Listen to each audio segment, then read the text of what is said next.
Well, good evening, everyone. Thank you for joining this meeting tonight about projects on Pacific Coast Highway. My name is Nathan Bass. I'm a Public Information Officer with Caltrans District 7. There will be two distinct presentations tonight, one over a couple of pavement rehabilitation projects and the other over the draft Pacific Coast Highway Master Plan feasibility study. Both of these presentations will be followed by a question and answer period of 30 minutes each. As questions come to mind during the presentation, please submit them via the chat. You may also raise your hand during the question and answer period. We have a lot to cover tonight. As you can see on our agenda, we're here for 2 hours. Caltrans wants to hear your input. So I'll be doing my best to keep us on topic and on schedule.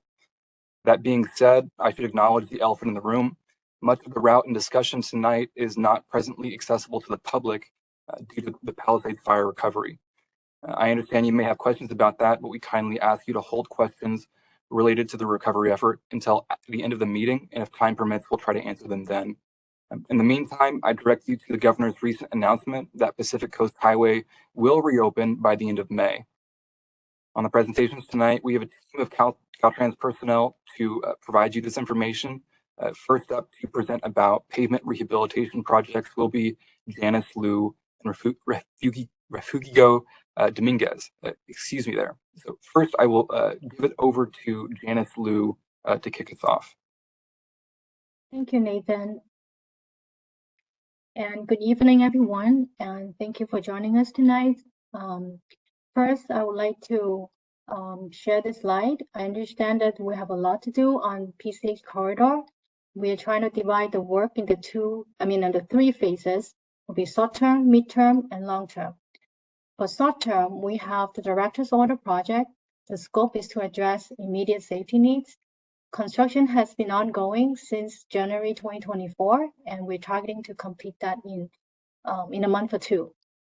Next, in the midterm, we have two PCH Pavement Rehab projects, and they are basically a north segment and the south segment. The north segment is from south of Cross Creek Road to Ventura County line, and the south segment is from McClure Tunnel to south of Concrete Road. Both projects have similar scope, and they include pavement rehab, complete street, and safety elements. Construction for the north segment will be in 2026 to 2028, and the south segment will be from 2027 to 2029.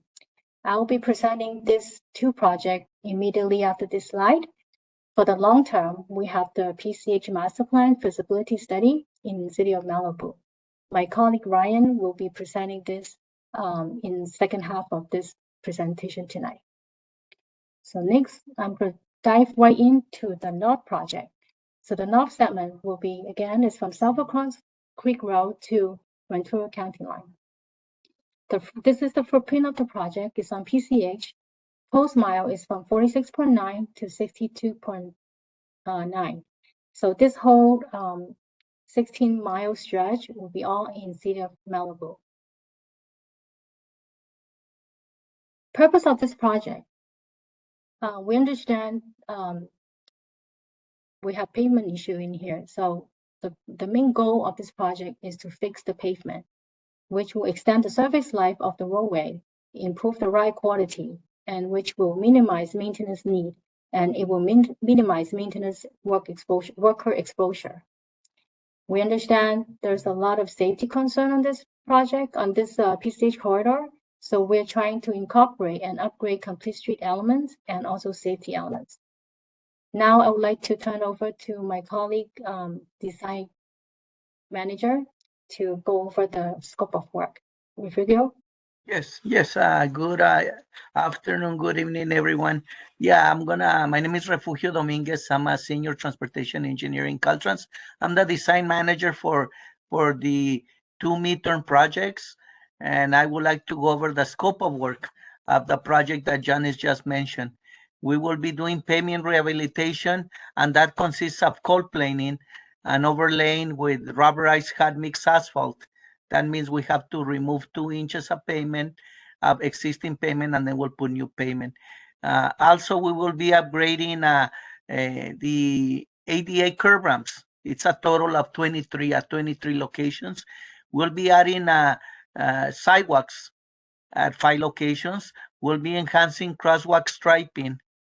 We will be doing audible pedestrian signals, countdown pedestrian signal heads, and bicycle detection. And we'll be adding class 2 bike lanes, which means striped bike lanes at 22 segments going north, 22 segments going south. Next slide. Regarding safety items, we'll be upgrading guardrail systems. The existing guardrails will be upgrading to the latest standards. We'll be installing quick curbs at particular locations. We'll be adding approximately 20 new lights throughout the project limits. We'll be replacing and installing new roadway signs for the 16-mile stretch. We'll be lengthening the northbound left turn pocket from northbound PCH to southbound Heather Cliff Road. And also we will be lengthening the northbound left turn pocket from northbound PCH to southbound Malibu Cove Colony Drive. We'll be realigning the existing intersection at Malibu Road to southbound PCH. Instead of a skewed in an angle, we'll make it a 90-degree intersection for safety and visibility. Also, we'll be doing the same. We'll be realigning the existing intersection at Civic Center Way to northbound PCH. Same thing, we're making it a T intersection. Regarding class 2 bike lane analysis, there are design challenges why we cannot have more bike lanes throughout the 16 miles, and that requires widening, which widening requires a major environmental document and process. There are right-of-way constraints. There are portions of the highway where we don't have enough right-of-way. We don't own it. There are parking constraints, and also there are constraints related with our roadway lane width. We're going to be adding bike lane, like I mentioned before, at 22 locations going southbound direction and 22 segments in the northbound direction. The lane widths, the existing lane widths will be reduced from 12 feet to 11-foot lanes. And the race median, which generally speaking is 12 foot wide in the middle of the road, it will be reduced to 2 feet. That way we have space. By reducing it and restriping and reconfiguring the road, then we will have space to add the bike lanes. Next slide. Class 2 bike lane.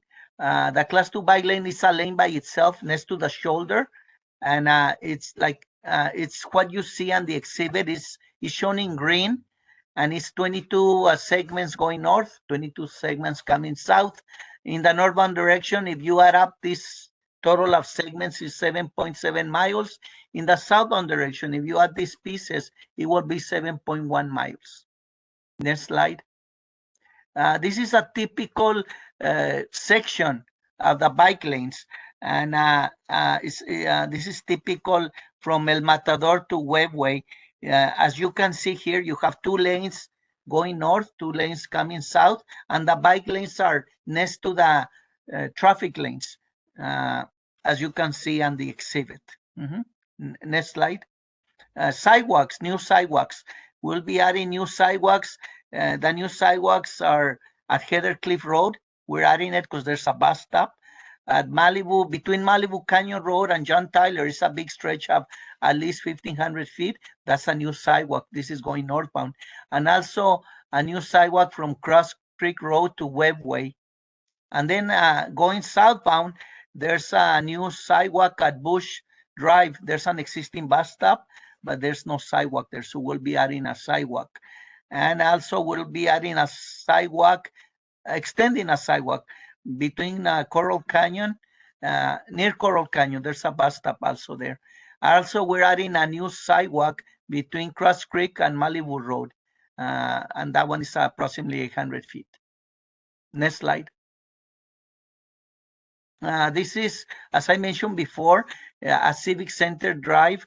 We're making a T intersection of going northbound to PCH. Next slide. Also, there's a T intersection at Cross Creek to at Malibu. Actually, this is at Malibu as you can see that there's a T intersection on the upper part of the drawing, but we're also adding a new sidewalk from Cross Creek to Webway, and that's going northbound. And the new sidewalk is shown in green.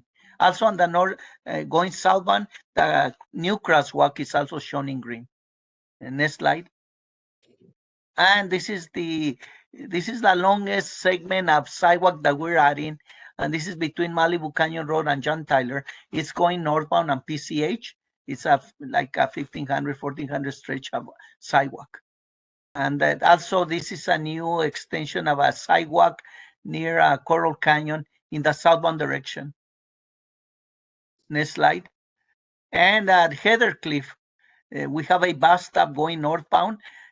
So we'll be adding a piece of sidewalk approximately of 80 feet so we can connect the bus stop. There's an existing bus stop with a sidewalk, but the sidewalk is not long enough. So we'll be extending the sidewalk to the existing crosswalk so persons can cross to the other side of PCH.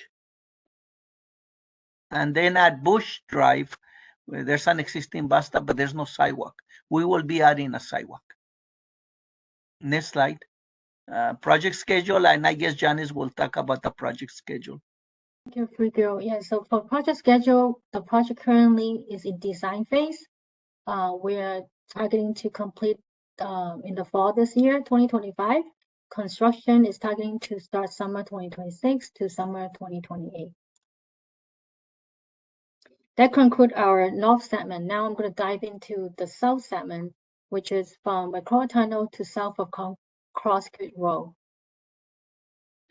Project location. This project actually covers across 4 cities.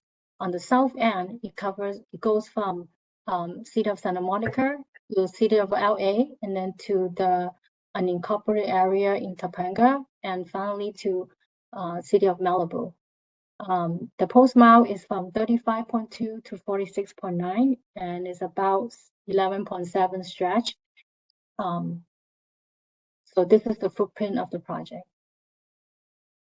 Similar to the other project, the main goal of this project is to fix the pavement, to extend the surface life of the roadway, improve ride quality, and again, minimize maintenance need to minimize maintenance worker exposure. We understand there's a lot of safety concern in this stretch. So we also trying to incorporate and upgrade complete street elements and also safety elements. Now I'm going to turn it over back to Refugio to discuss the scope of work. Yes, the scope of work for this project, which is around approximately 11 miles, it's similar to the north segment. We will be cold planing and overlaying with rubberized hot mix asphalt. There are locations where the pavement is damaged. We will not just do an overlay, but we will replace the complete structural section of the pavement. And that's at locations that are cracking.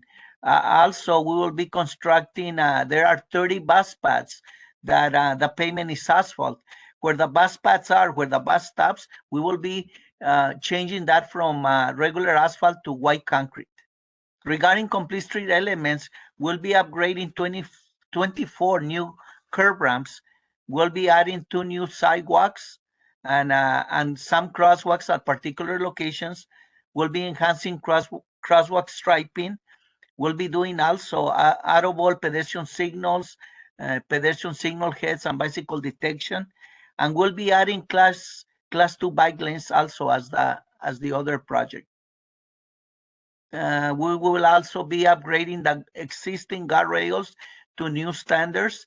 We'll be installing quick curves at 15 locations. And we'll be upgrading the lighting at 2 of the tunnels within the project limits, which is mainly on the south side, the Roosevelt Tunnel and the Beach Tunnel. And this project will also have brand new signs, roadway signs.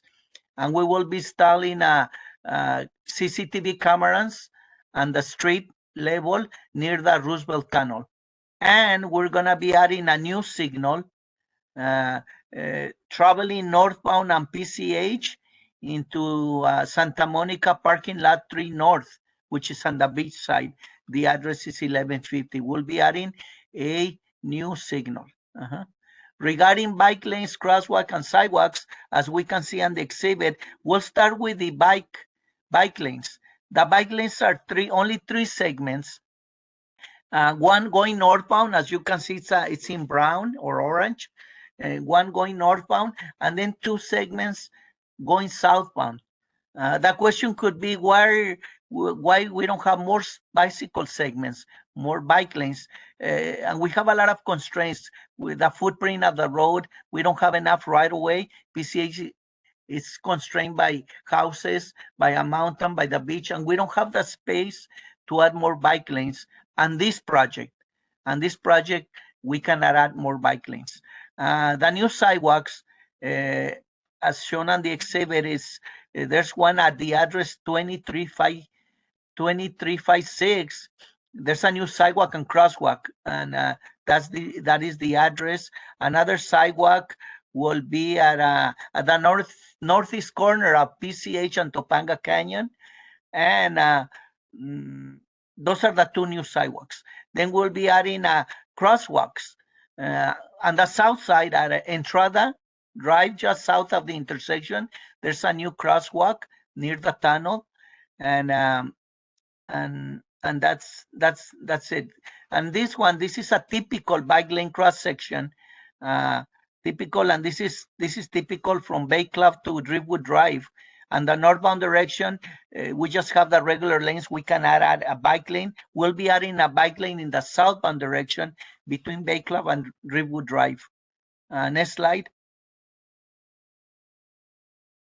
This slide is also a typical bike lane cross section, and this is going northbound and PCH between Carbon Canyon to Sierra Road. This is a longer stretch of bike lane, which will be at least 1,300 feet in length, and it's in the southbound, in the northbound direction only. So this cross section only shows the bike lane going north.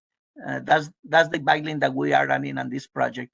Regarding the sidewalk and crosswalk at 20,356 PCH, the address, we have an existing sidewalk, an existing bus stop. Sorry, we have an existing bus stop, but there is no sidewalk. So we will be adding a sidewalk on the north side, and then we're adding a crosswalk to get pedestrians to move from the north to the south. Next slide. This is a new sidewalk at the northeast corner of Topanga Canyon and PCH. It's a new sidewalk. Presently, there's no sidewalk. It's just a dirt area, what used to be like a nursery, which is no longer there, but we'll be adding a sidewalk.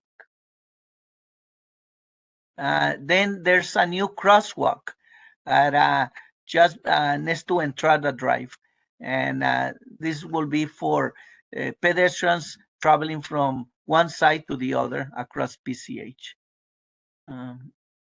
Then back to Janice. For project schedule for this project, we are currently in project approval and environmental document phase. So in this phase, we are finalizing the scope and complete the environmental document. This phase started back in summer 2022. We are hoping to finish in a month or two. Then design will start, and we are targeting to complete in winter 2026. Construction again will start in summer 2027 to summer 2029. That concludes our presentation, and I'm going to turn it back over to Nathan for question and answer. Okay, thank you, Refugio and Janice. We have several questions in the chat. The first was asked and answered, but I'd like to remind folks the presentation will be available on the project website as a recording in the next few days.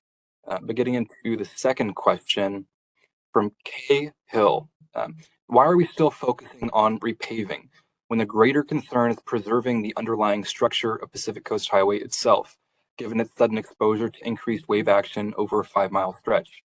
Will there be solutions such as seawalls?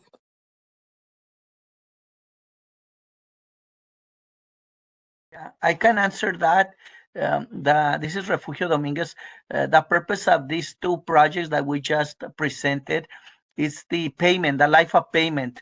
I know there are other issues or safety concerns that we can address. But for these two projects, it's the payment, and if we don't do this payment, we have a deadline to construct or rehabilitate the payment. If we don't do it by a certain date, the funding which is allocated to Caltrans will disappear. So we cannot delay it longer. We have to, these two projects, which are pavement rehabilitation, have to go. We have to deliver them, and that's why we have other projects who will address other concerns that we have. Got it. Next question. It's a couple. So let's see here. Why start? This is from Elsa D. Why start with the North project when the South project could have a direct impact on many more inhabitants and tourists from the Olympics, for example? Yeah. I just want to mention regarding the Olympics. During the time of the Olympics, no work will be done. Our contractor will, it's on the contract. No activities, no construction activities will be done for those 2 to 3 months. And this project, I guess if Janice want to add a little bit more, the North project 354-201, which is entirely in Malibu, the schedule of that project is that this project goes first, but that's how we were scheduled depending on the funding that we receive from the California Transportation Commission. Got it. And I have a couple comments of concern about the bike lanes. Elsa D again and Peter Abraham agreeing that the bike lanes presented are unacceptable because of the fact that they're disconnected from each other. More of a comment than a question, but could one of the project team members kind of explain the thinking there about having not connected bike lanes? Yes. Well, I would like to start, and then others can continue. We would like to have the best idea is to have continuous bike lane, but due to constraints in many locations, the PCH is too narrow, and we cannot have 2 lanes in each direction along with the bike lanes. So at those particular locations, we cannot have bike lanes. Also at intersections, we have many left turn pockets. In addition to the 2 lanes, we have left turn pockets and right turn pockets, and that takes away the footprint. So we cannot have left turn pockets, right turn pockets, plus the 2 lanes in each direction, plus the bike lane. So we are limited. So that's why we see gaps of bike lanes, and we cannot have it continuous due to that constraint. And that's what I can say. Thank you. Okay. Yeah, several submittals about the bike lanes. Are the results from last year's bike lane questionnaire publicly available? This is from Valerie M.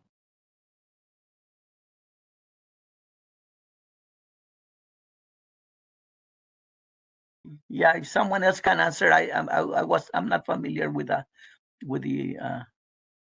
study, with that survey.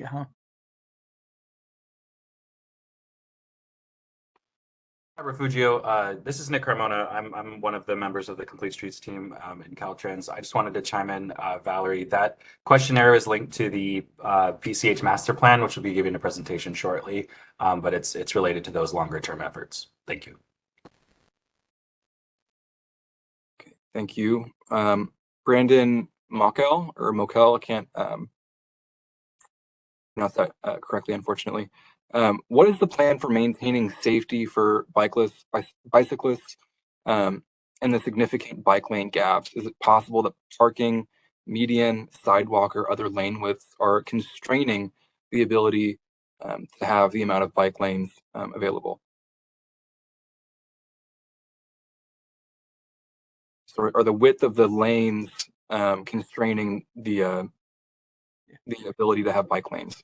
Yeah, and this project and the 2 rehab projects, we are reducing the lanes.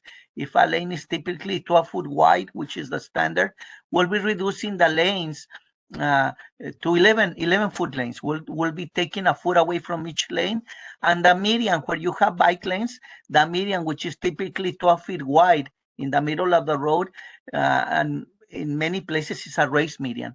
We'll be reducing the median from a 12-foot raised median to a 2-foot median. By reducing it, we will have space to add the bike lanes, and that's why we have bike lanes. That's why we could incorporate bike lanes, since we reduce the median, and we reduce also the width of each of those 4 lanes. Thank you. Okay, another question from Kay Hill. Do you expect to eliminate any stretch of the center lane used for emergency vehicle access, especially on the weekends when traffic is gridlocked? Yes, the most, I don't recall if all of them, but most of the segments where we are in bike lanes is where we have a raised median. And so we're reducing it from 12 to 2. There are many segments on PCH, especially north of El Matador, where we're using north of El Matador and the North Project, and on the South Project, south of Carbon Canyon. I think there's so many locations where the median is used for emergency, and also the median is used for to make a left, either going northbound or southbound, to make a left to parking lots, to driveways. Those locations, that's restrict us, or that's what is restricted us from adding more bike lanes. We don't want to remove medians that are used by the community or for emergency. Got it. And Tina here also expressing disappointment at the gaps in bike lanes. A quarter mile of bike lane will only add to confusion in the flow of traffic. But I think that we've addressed the issues there and the constraints that we've faced. So I'll move on to Jackie Schwartz. What type of traffic control will be installed for pedestrians at the new crossing near the bus stop? The existing, well, we usually at the bus stops, if we have an existing signal, the signal will stay. Where we have bus stops and where we have curb ramps, we'll ensure that we have a push button. So persons, by pressing the push button, there'll be time enough for them to cross. Okay. And also, it just came to my mind that 20,000, I forgot the address where Moon Shadows used to be. There's a bus stop, but we're adding a crosswalk, and also we're adding a push button and a signal so persons can cross safely. Thank you. Scott Dietrich, have you done a traffic study to determine the number of cyclists both on weekdays and weekends, as promised in last year's public meetings at Malibu City Hall? Yeah, I will leave that for traffic or complete streets to respond, since they know more about that.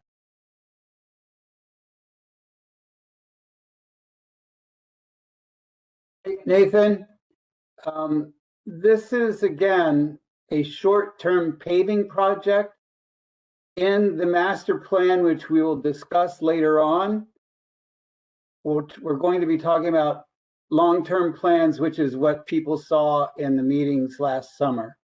And the long-term plans will include bike lanes the whole way. Got it. Thank you. Let's keep on subject then. Valerie M., a note, I think, on the presentation of the information, could you please make maps where north is up instead of down?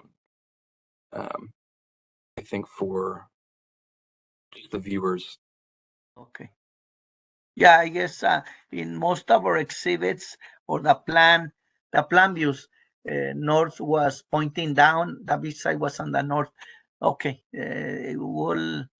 I'll talk to the team. Okay. Karen Alharden, another question about sidewalks and bike lanes. I feel that we should leave that to the next presentation to address. But they also have another question. We're going to pave because it's funded and then redesign for safety. And I think, Refugio, that goes back to your point about the funding constraint that we faced previously.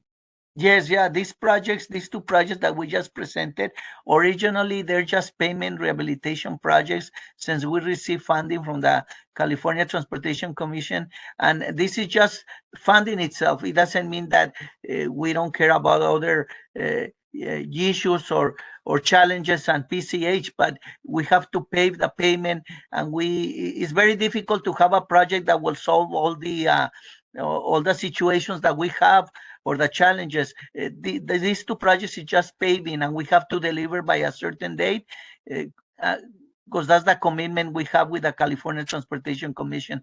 The master plan and other projects that come after that, they will take care of the rest of the challenges or situations that we have. Yeah, that's And like correct. I mentioned before, these are just paving projects. But in addition to the paving, we tried and we extended the schedule and we added some safety features. We added bike lanes in the midterm, but originally these were just paving projects. Yeah, that's correct. With the funding constraint and the schedule constraint, we're trying to incorporate as many safety enhancement as much as possible.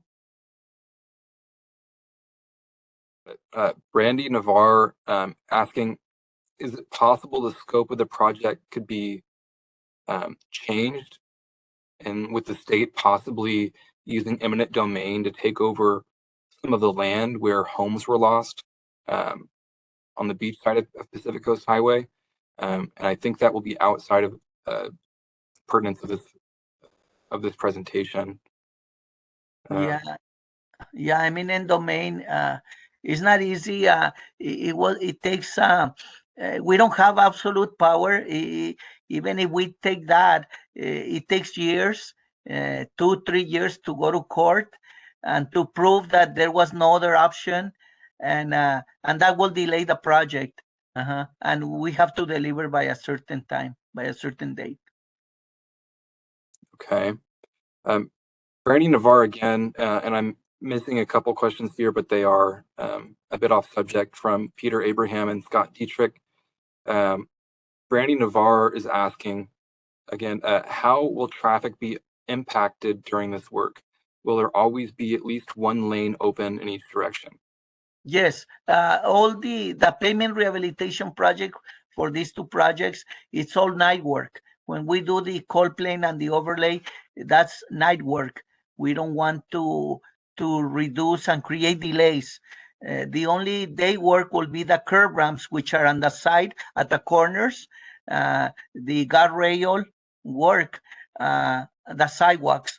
But the work, the pavement rehabilitation will be done at night. And yes, our intent is not to close lanes. We don't want to close lane. The only time we might close a lane is to put a temporary K-rail, a temporary barrier. Other than that, it is not the intent to close lanes. The goal is to keep lanes open. Got it. At the northbound right turn lane from Pacific Coast Highway to Las Flores, I've seen numerous people using it as a passing lane, even running red lights. Can some sort of camera monitoring system be installed?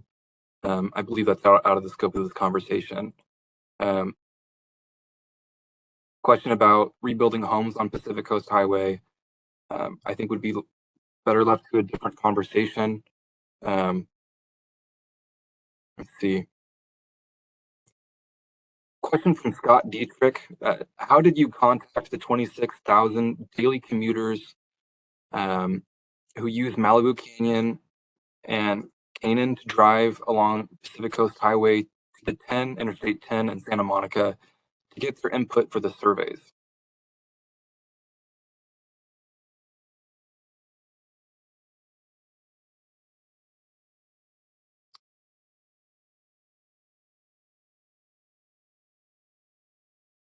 Hi, Nathan. Nick again. Those surveys were pertinent to the master plan, so they might be able to go and answer that question after the presentation. Copy that. Have you? This is a question from Janet and Peter Falk. Have you done any geological studies to examine the potential impact of these changes to the slopes along Pacific Coast Highway?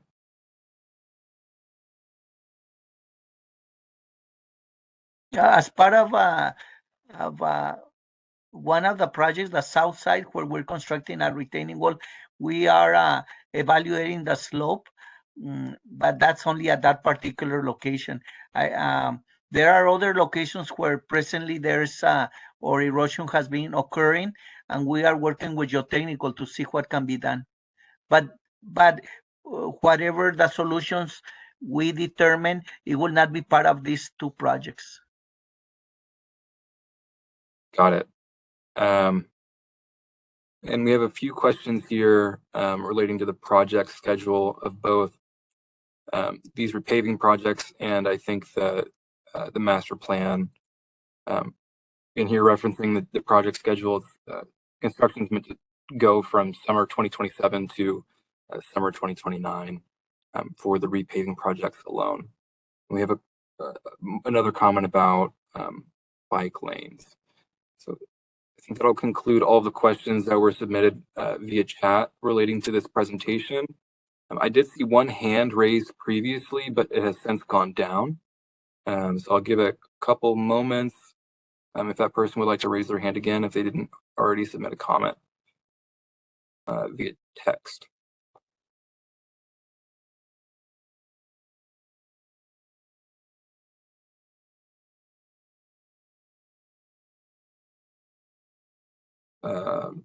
Okay, we have a question here. Looks like Elsa D would really like this question to be answered. Given the width constraints, this is a question from Brandon M. Given the width constraints for the bike lanes, is it possible to include bike, I think that is meant to say shadow, maybe, bike markings on the traffic lanes and the bike lane gap areas? Sharo. Sharo markings. And the two projects, the pavement rehab projects, we will have the symbol, that shows the bicycle, and the words that says bike lane. We will have that as part of the project. Within the traffic lanes where there's not a bike lane? Oh no, I was talking about I was talking about having those symbols and the bike lane itself. Okay. All right. Well, I think that we've exhausted all the questions submitted. Okay, we have one question. Nick. Sorry, Nathan. It's Nick. I just wanted to make one quick clarification about the sharrows. So if I remember correctly, some of these sharrows, most of the ones for these projects that are going in are going to be restriped in locations that currently exist. There was a passage of a bill, SB 1216, recently in the last year or so. So to answer your question about why it's not being used to cover all of these gaps, it's because there are some limitations on when it can be applied and in what situations at this point. So the areas that it is being applied are areas that it's already existing, and it would just be a restripe of paint. But there's a reason for why we aren't able to do it in some of these other areas. I just would like to add before I forget, on these two projects, which are repaving itself, we cannot excavate. We cannot go outside the existing footprint of the road, even though we might see a piece of dirt where we can say, let's use it. We cannot excavate beyond a certain width. It's not part of the project, and any excavation beyond the footprint requires environmental documentation, and then we need to ask permission to the California Coastal Commission, and it's they told us no. So there are challenges why we cannot expand. Mm-hmm. Okay, one of the hosts please unmute Elizabeth Martinez, Caltrans personnel, as an attendee? Yeah, I just sent unmute. This is Elizabeth Martinez, construction engineer. I just wanted to address the question about the concern of the underlying structure PCH So I want to let people know that we are working on executing the contract as soon as possible.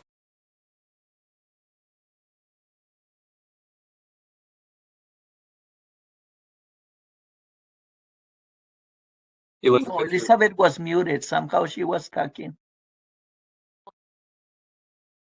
Oh, I'm not sure where I was cut off, but addressing the underlying structure of the PCH, Caltrans is working on getting the contract executed as soon as possible, and our team is performing structural and geotechnical assessments as the Army Corps starts clearing debris from the homes on the ocean side.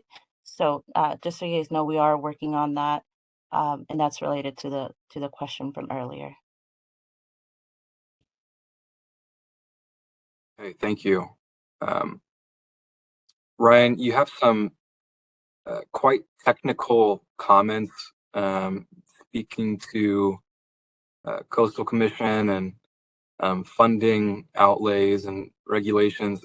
I'd recommend that you get in contact with our team at repavepch@dot.ca.gov. If you could send us an email expressing your concerns and suggestions, that would be greatly appreciated. Okay, Nathan, I'm going to stop sharing my side. Great, and I think that we're ready for the next presentation about the Pacific Coast Highway Master Plan Feasibility Study, and that will be presented by Ryan Snyder. Okay. I'm going to start sharing now. Can you see this? Yes, sir. Yes, we can. Okay, very good. Put it in presentation mode. Is that good? Yep. Good. Okay, all right, thanks.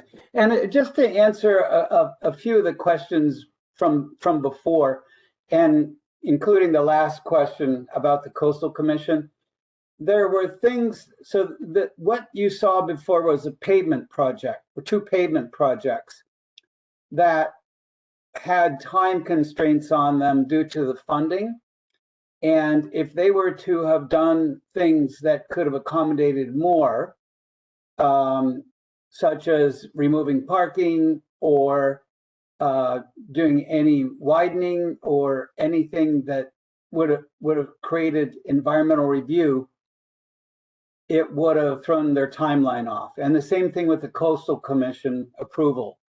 The comment about that Coastal Commission doesn't have veto power, that can be true, but that would have held the project up, and they're trying to do the pavement quickly because of funding constraints. What I am presenting now is the long-term plan for PCH. This is the master plan feasibility study, and we're able to do things here that we weren't able to do in the pavement projects. So just a summary of the outreach that we've done. Started off with a community charrette, and we've done, I don't know, 6 or 7, 8 workshops, something like that now. We circulated 2 surveys. We've had an interactive website. We had quite a few individual stakeholder meetings, and we've been posting on social media. So we've tried to reach out as much as we can, and we've also had a media campaign with some of the local media covering the work that we've been doing. We're using tools in this toolbox, and the primary goal of this study is to see what we can do to make PCH in Malibu safer.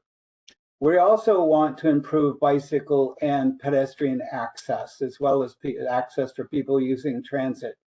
And so in order to do that, we've got these tools that we're applying at different locations. And I will go over these locations so you can see, but this is sort of our toolbox.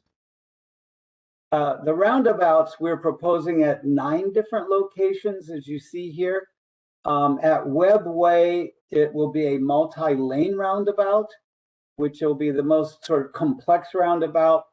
All of these others are generally replacing, for the most part, T intersections. And these will be single lane roundabouts, so they're much easier to put in. In fact, the one that you're seeing here at El Matador, a demonstration project, sort of a pilot that will be a short-term project for this roundabout. It won't be fully constructed, but it'll be constructed enough to see how it works. Will be done very soon, within the coming year. We're adding new sidewalks at these locations, and some of these do overlap with what they'll be doing in the pavement project. So the biggest one here is between Las Flores Road and Carbon Canyon Road. There are no sidewalks there at all, so we will add sidewalks there. This is a requirement of both the Americans with Disabilities Act as well as Senate Bill 960. We have to add those. There are spot improvements west of Carbon Canyon Road where there's a narrow sidewalk, or there's a sidewalk and it has a mailbox in it or a tree in it, something like that. We'll have to make spot improvements at those locations. The sidewalk from Cross Creek to Webbway, I think that was one that was shown before, so that'll be in soon, as well as some of the connections to bus stops where sidewalks don't exist there. We'll also be adding some angled parking along the beach, and where we do that, we'll add sidewalks so people who park will be able to have a sidewalk to work on. Right now, people are parking in the highway and walking in the highway, which is really dangerous. It's one of the safety issues that we're trying to remedy. And this shows a map of where these new sidewalks will be added. Those out, so the Las Flores to Carbon Canyon Road, again, those will be new sidewalks the whole length. We saw the Cross Creek to Webbway sidewalk in the previous presentation. John Tyler Drive, Cane and Doom, those are bus stop improvements. And then the other four at the north end, the Zuma Beach, El Matador, El Pescador, Nicholas Canyon, those are where we'll have angled parking. We'll be adding bike lanes the entire length. And most of these will be either protected or what we call separated bike lanes, class 4, for those of you who are familiar with that, or buffered and colored. We're leaving options here because we've had a lot of response from people who really insist on the separated protected bike lanes. We have also heard from other sort of the more club riders, the people that are out there today riding, that they don't want the protection. They would prefer the colored bike lanes with the painted buffer. And the one stretch between Las Flores to the pier, there's housing and driveways on both sides, with parking on both sides. And it's not a place we would be able to add protected bike lanes because of the parking and the driveways there. But the rest of the stretch, protected bike lanes or separated bike lanes are feasible. We are proposing staggered parking, and what I mean by this is, in order to fit bike lanes and better walking areas in, one of the things we need to do is remove parking on one side. There are 3 things that we are trying to accomplish with that. One, many people today are parking on one side of the highway and running across the road to the other side. That's a safety hazard that we want to eliminate. And 2, as I mentioned earlier, some people are parking along the road and walking along the road, a second safety hazard that we want to eliminate. 3, we need to find space for bike lanes. And if we don't remove parking, there won't be enough space for bike lanes. And we do believe that Senate Bill 960 requires us to put bike lanes on the highway. So we do have to remove parking on one side. We believe that where we have done that, in some locations, we've had to remove parking. And where we've done that, we believe that there is adequate parking available on one side of the road. We have, and I'll show later on where we've replaced that parking with angled parking in other areas.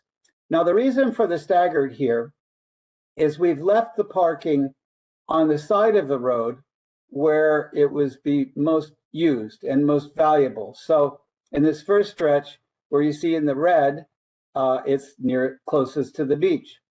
The little blue stretch there is on the mountain side because of the winding way trailhead to Escondido Falls. A little bit further down, we're getting close to Paradise Cove, and there the parking is more needed on the beach side.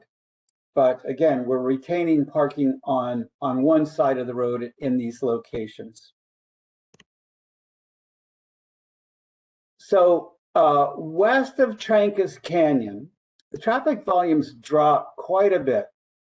And at these locations, or at that location, we are bringing the road, recommending to bring it down to 2 lanes or 2 lanes with passing lanes staggered every once in a while.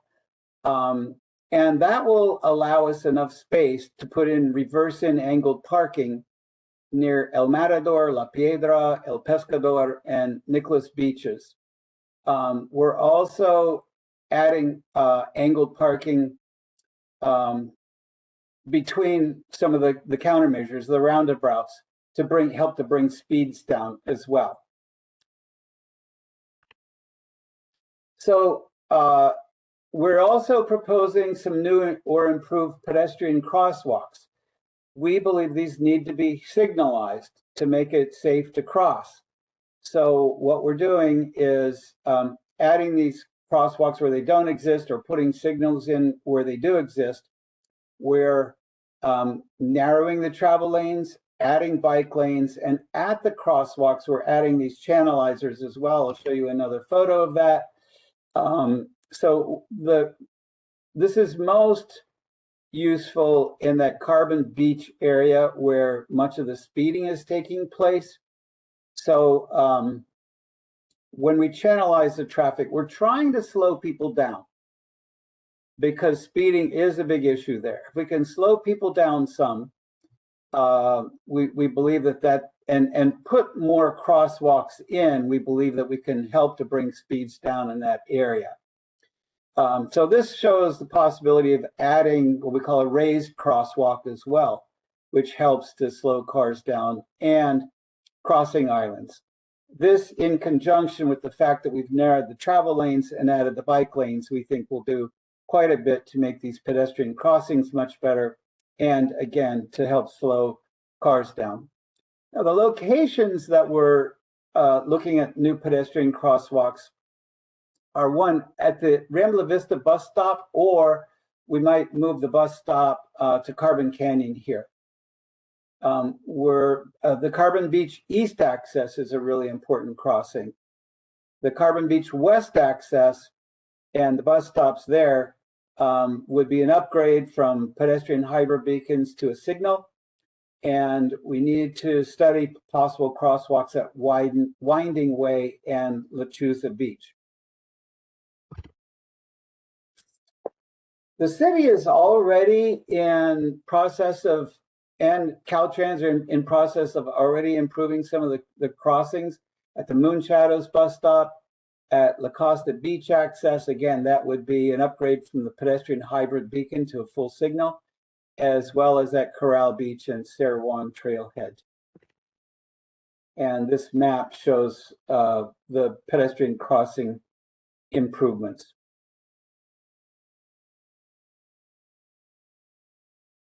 Now, we also would like to add some gateways, and every time we had a workshop and conducted surveys, these were very, very popular. Gateways are a way of signaling to the motorist that you are entering a new zone. This would be for the more central parts of Malibu, and these will help to slow traffic down. The Webway roundabout would serve as a gateway, but we're also looking at possibility of Sarah Road and Rambla Vista as appropriate places. These gateways could be an opportunity to introduce public art. We're just showing a sample here with some dolphins that help to provide what we call placemaking to make you feel like you're in Malibu. So this was a feature that, we're thinking, these 3 locations would be good places for gateways. Now I'm going to show cross sections that we're proposing. And I do have cross sections for the entire length here if anybody wants to see some that you don't see. But I'll show what I believe are sort of the more important ones. And we've got options. At many locations, we will have 2 or 3 options to choose from when time comes to decide what's actually going to be done here. And starting at the south end, from the South City limit to Las Flores Road, it is 75 feet wide. The first alternative we're showing here, and by the way, a lot of these things may change because conditions changed after the fire. But for now, this is what we're working with. This option would have protected bike lane or separated bike lane on the mountain side, and on the beach side, it would be a colored bike lane. It is very difficult. On the beach side, the homes, if they are rebuilt there, have their parking there, so we can't put protection in the physical barriers because people wouldn't be able to get to their driveways or to their parking in front of their homes. So this would be bike lanes there. Another option for the same stretch would be to have the separated bike lanes on the mountain side, and this would be 2-way bike lanes. And then a third option would be to have what we call buffered bike lanes on both sides. So there would be the colored bike lanes and a painted buffer to provide more separation between the bike lanes and the travel bike lanes, or the travel lanes. Now from Las Flores Road to Rambla Vista, we only have one option, and that is because the right-of-way is very constrained. It's only 77 feet wide. We've got housing and parking on both sides. So what we had to do here was remove the center turn lane in order to add the sidewalks and bike lanes, again, which are required by law. So I know it's an issue for some people to get in and out of their driveways, but we just really did not have better options for this location, but this is what is being proposed here. And again, this is a location where, because of the driveways and the parking on both sides, we can't put the physical protection to make protected bike lanes. Rambla Vista to Carbon Beach Terrace, it's 85 feet wide there. So it's a little easier. So one option here is the buffered bike lanes, and that would be probably the primary option. The center turn lane could remain, or it might become a median for emergency vehicles with rubber curbing and marking for emergency vehicles only. Carbon Beach Terrace to Sarah Road. This is also the 85-foot wide segment. It is in the central part of the city.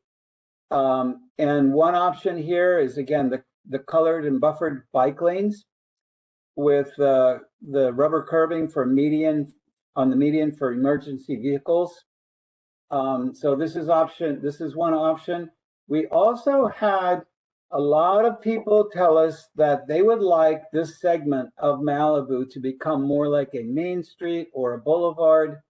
So in here, in this location, the option is to put a median with planting strip in the middle.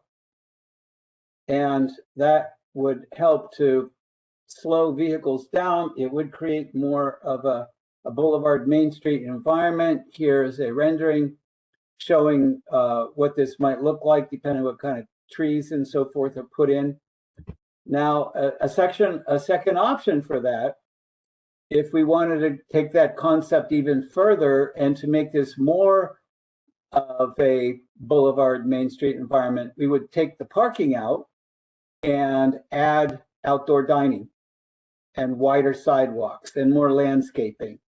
And that's what this would look like. So throughout this planning effort, it's really important to note that we have different goals. And in this segment, one of the goals from the community was to, again, to create a more of a Main Street or a boulevard environment out of it. That means that emergency access would be more difficult. And if we went with this third option, the parking would be removed and would become more difficult. So there are trade-offs, and that's why we're leaving some options open at these different locations. Further north, the first alternative, Sarah Road to Cross Creek Road, would be pretty wide. There's enough space there for really wide protected bike lanes or separated bike lanes here. And I do believe that the club riders, the people who are out there today who are expert riders who ride in the big groups, would probably object to this less because the lane is wider. But we do still have the second option of just the colored and buffered bike lanes, which would still be nice and wide. Cross Creek to Webb Way. Now here we've got lots of space. And this is one of the locations where we're looking at the possibility of adding angled parking on the beach side. One option with protected bike lanes, another option with the buffered and colored bike lanes, but sidewalks on both sides as well. So this is an area where, per Coastal Commission requirements and preferences, when we remove parking, they want us to replace it somewhere. And so we're using the angled parking at selected locations to add more parking to compensate for any parking that has been removed. And this is one spot where we're proposing to do that. Moving further north. Now this is Latigo Canyon to just the beginning of Zuma Beach. One option for protected bike lanes and separated bike lanes. That term, either term can work. With parking on the beach side. And here's the option with the buffered bike lanes and parking on the beach side. Now here's protected or separated bike lanes on both sides with the parking on the mountain side. So this is in the Webb or the Winding Way area. And same thing here with the colored and buffered bike lanes as an option. Now this is in front of Zuma Beach. And from Zuma Beach all the way up to Trancas Canyon, we've proposed, there's a lot of space on the beach side. We're proposing to add angled parking there. And again, along with a new sidewalk that people could park and have a place to walk instead of walking in the road. The separated bike lanes are shown this way, or again, the other option for the colored and buffered bike lanes, but they would be pretty wide. So even if it's just colored and buffered, we're adding wide bike lanes. Now, El Matador to the north city limit. Here's where we're proposing to come down to one lane in each direction, or one lane with an occasional passing lane. This option is with the angled parking and the separated bike lanes and the new sidewalk. This is the option with the colored and buffered bike lanes, angled parking, and the new sidewalk. We're keeping the parking here on the beach side. Again, this is one of those locations where we don't want people parking on the mountainside and running across the road. So we've shown sort of the cross-section proposals. We also looked at intersections. We looked at the 11 locations where we're having intersections where we're having the most crashes, and we're proposing some countermeasures to change each one of these locations to try to address some of the safety issues. And I do have slides of each one of these. If anybody has a particular question, I'm going to show sort of the most important ones, but if you have a question about any other one, I can show that as well. This is one at PCH and Bonsall Drive or Westwood Beach Road. We've got a few options here. Installing diverters on Bonsall to prevent left turns, cutting back the vegetation, closing off the left turn lane from Westwood Beach Road. But another option is to realign the intersection so it becomes one intersection and add a signal. And then this other option, which we've had pretty good response about, is to add a roundabout here. Roundabouts don't always have to be exactly round, but this option would slow cars down quite a bit, and it would really remedy a lot of the problems we're having with turning movements there. Here is the Webway proposal. This would be, again, the multi-lane roundabout. One of the nice advantages of roundabouts is they don't need turn lanes. PCH here has 7 lanes because of all the right and left turn lanes. We can eliminate those turn lanes and bring this intersection in quite a bit and add this roundabout, use it as a little bit of a beautification feature and a gateway feature, and add some other things to really sort of make this intersection more friendly, more landscaped, more civilized than it is today. Another important location is at Las Flores Road and Rambla Pacifico Street. We're treating this as one location. Here, we're adding lots of concrete at different places to try to channelize traffic some, to sort of narrow the feel of the highway, to actually narrow the travel lanes, to narrow the turns into the side street intersections, and to add bike lanes, as well as a new sidewalk over the bridge. Now, I am aware that there's another bridge project that sort of will probably change this, but this was a real problem area, and we believe that by, again, narrowing the highway and narrowing the feel of the highway and choking down the intersections, that this would be a significant improvement here. Now, there's another option. There are so many things that we can accomplish with these countermeasures, with all these tools in our toolbox. And they're limited to some degree.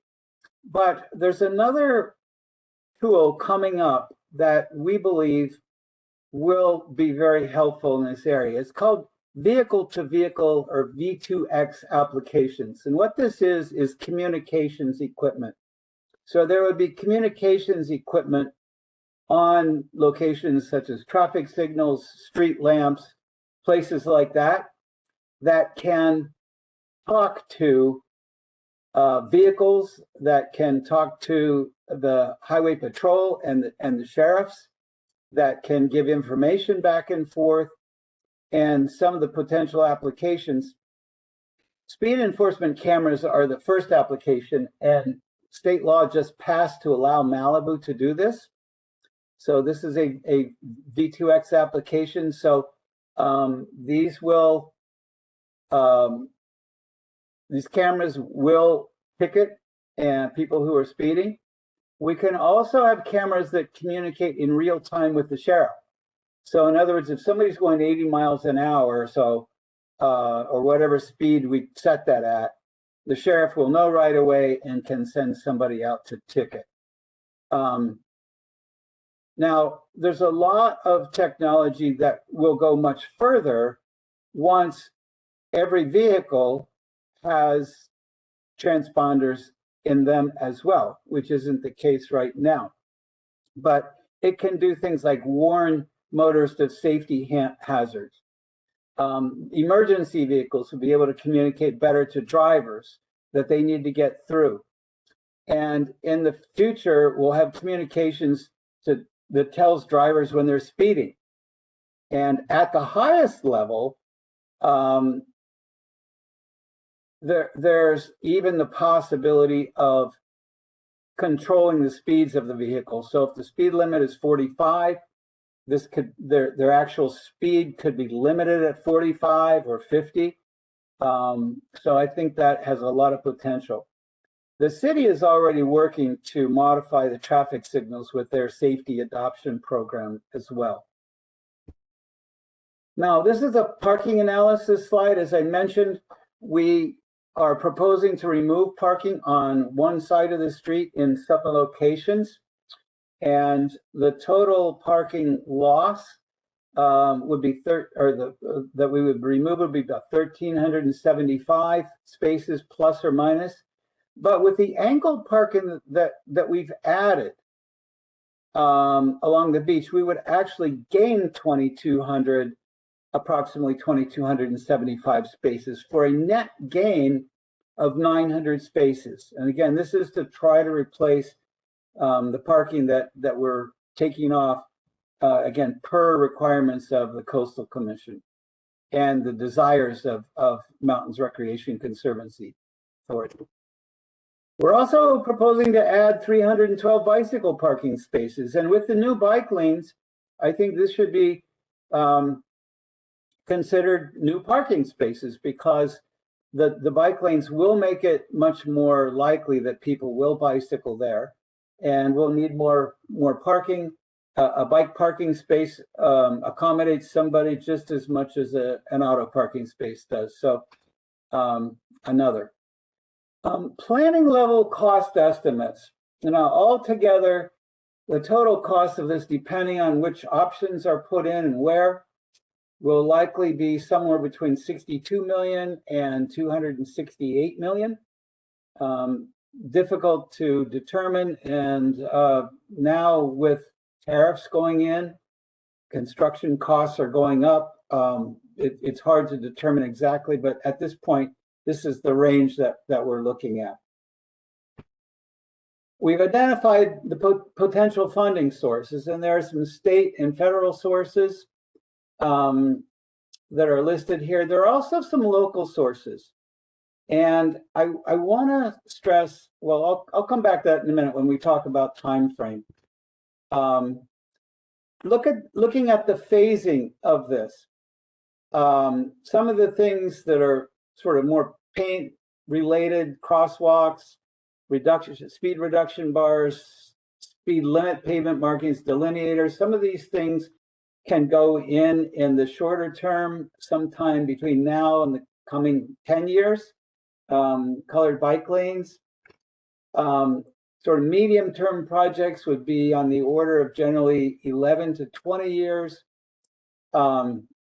More colored bike lanes, or some of the separated bikeways, crosswalks, and gateways, emergency access medians, more the landscapings and speed tables, the things that involve more sort of reconstruction and concrete would be more the medium term. And then the long term are the bigger projects, the roundabouts and lane reduction. And we are also looking at something that we're calling the national park-like option, which would be where we bring the highway down to one lane in each direction, plus one bus lane in each direction and bike lanes. But in order to do this, we would need to have a number of parking lots with shuttles that connect these parking lots and connect to the transit that links to the rest of Los Angeles region. It would take a while, and this would require significant operating budget. So that's an option for longer term future. Some of the intersection improvements, including speed cameras, some of the V2X. The V2X might even be short to medium term, but some of the signal changes might take a longer time. Now, I want to point out that much of the estimation of the time frame is a guesstimate based on how long it will take for funding to come through. If funding can come through quicker, many of these things could be done much quicker. And I want to point out to this one funding source here in the local sources. If the city residents of Malibu were willing to tax themselves with either benefit assessments and property taxes, these improvements could be made much faster than what we're proposing. So funding will be, the scale of the timing of the funding will much determine the timing of construction of these things. And with that, I want to bring on Alex to talk about these contacts in an upcoming workshop. Yeah, thank you, Ryan. So what we see on the screen right now is you have two QR codes. The one on your left, if you scan that, that will take you to the draft study document itself, if you haven't had a chance to review it. But yeah, by scanning the QR code on the left, it'll take you there. You'll also find a comment box below the study where you can submit comments, or you can submit comments using the email address listed on the screen. On the right is a QR code to our website. This just has, you know, more information about the project overall. You can also find information about, you know, past meetings, and just some of the engagement we've done. And speaking of past meetings, the slides Ryan just presented are already on the website. They're more or less, they were slides he presented last week in person, but they're nearly identical to this. So if you want to refer to this study as a reference, it's available on our website. I'll give everyone in the audience another minute or two to scan the codes, and then I'll actually go ahead and pull up the website just to kind of show people how to navigate it if you haven't done so already. And Alex, did you want to switch to your screen? Oh, sure. Yeah, let me do that. Yep. Okay.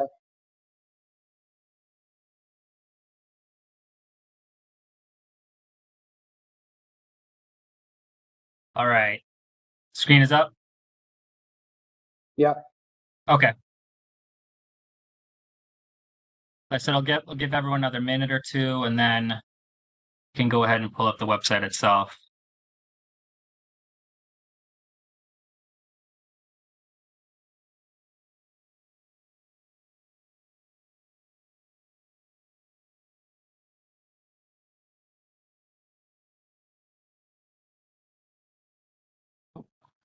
Go back.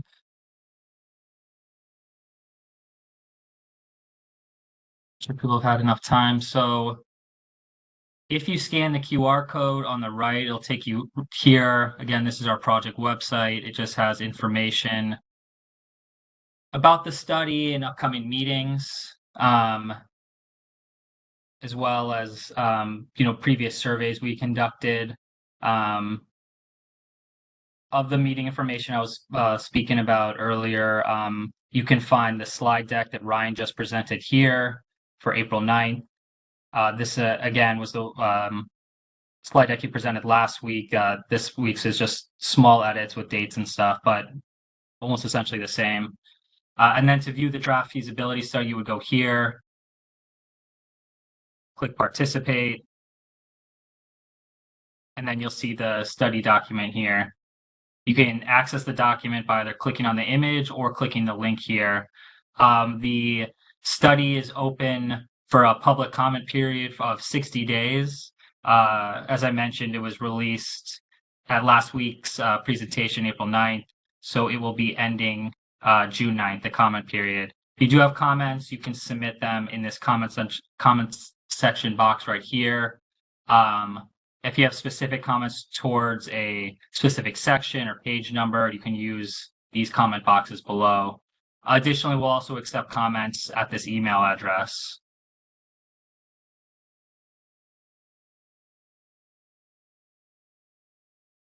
And now for the upcoming meetings, we have an additional meeting on Monday, May 12th from 1 to 3. It will be the same as this presentation. It'll be a combination of the Pavement Rehabilitation Projects and the PCH Master Plan Feasibility Study. And with that, I think we can open it up to Q&A now. I can pass it over to Nathan. Okay, great, thank you. And before we start, my camera was covered up. Okay, so before we start on the questions for the master plan, I did want to give Carl Price a chance to voice his comment that he said earlier, putting to bed the question about funding constraints and the environmental review process for the pavement projects. So Carl, if you could unmute and speak to that. Thank you, Nathan. Yeah, earlier Ryan made a comment about the environmental review. I think he mentioned something about not doing an environmental review for the two pavement projects. So I just wanted to clarify, and I put something in the chat, but I want to clarify that we are in fact doing an environmental review for both of those projects. And, we are looking at the various resource areas that are being impacted. The issue that we've come up against, if we wanted to do some more substantial improvements that would go outside of our current pavement or outside of our right-of-way, those would require a more detailed review, a more extensive review, which would take a lot longer, of course, cost a lot more money. And because of the funding and the scheduling constraints that have been mentioned previously, they just don't seem feasible to do at this time. That doesn't mean we can't do those at some future time in some future project, but it's not feasible to do those at this time. So that's all I wanted to add. Given the funding and scheduling constraints. Correct. Great. And if you have more questions about the repaving projects, you can email Caltrans at repavepch@dot.ca.gov. So on the master plan coming out swinging, Darren Graves says roundabouts are a horrible idea. The PCH roundabout in Long Beach at Los Alamitos Circle is a confusing disaster. No one who drives through it really understands how to. Why would you think it's reasonable to implement these in Malibu? Okay, good question. What we call modern roundabouts are very, very different from what you've seen in Long Beach. We don't recommend that type of roundabout because it does create issues. But what we're talking about, modern roundabouts are designed much tighter. They have what we call splitter islands to slow vehicles down and to channelize them around the roundabout. And the research that's been done on modern roundabouts is very convincing. They eliminate the number of potential conflicts and conflict possibilities. They slow vehicles down, and when crashes do occur, they tend to be much less severe than what happens at either locations. Like most of these locations have no controls at all today. People are turning left out of a side road onto PCH, and that's much more hazardous than what we'll be doing here. So we're pretty confident that these will be a much more a much safer option. And I will add that we've proposed these all along. We've discussed these all along, and so far they've been quite popular with the communities that we've been showing these to. So, all right. Brandy N has a question. Will there be side of road parking maintained at Leo Carrillo and County Line, or angled parking added?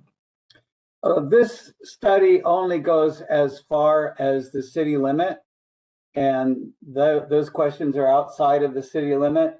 We're about to begin in the next couple months a study that will go from McClure Tunnel to the Malibu city limit, and then on the north end, which is where your question relates to, from the north city limit of Malibu to Oxnard.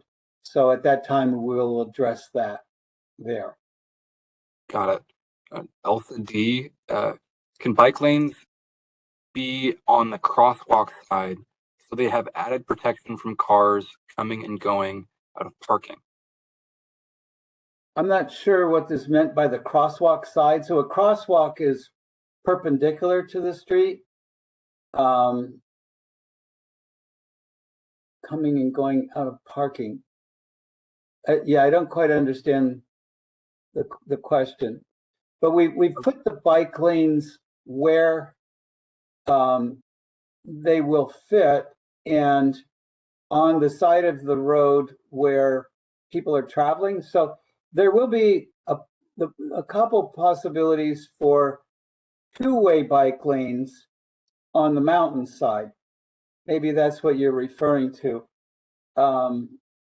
As one option, again, at the far south end of town, and at the northern end of town, north of Trancas Canyon, there is a possibility of two-way bike lanes that'll be separated on the mountain side. Got it. And also, there was a question just before that, Nathan. Right. Yeah, I think it was mainly having to do with the repaving project. Oh, okay. Yeah. Which again, I encourage the audience to utilize the Repave PCH email address for continuing questions about that or lingering questions.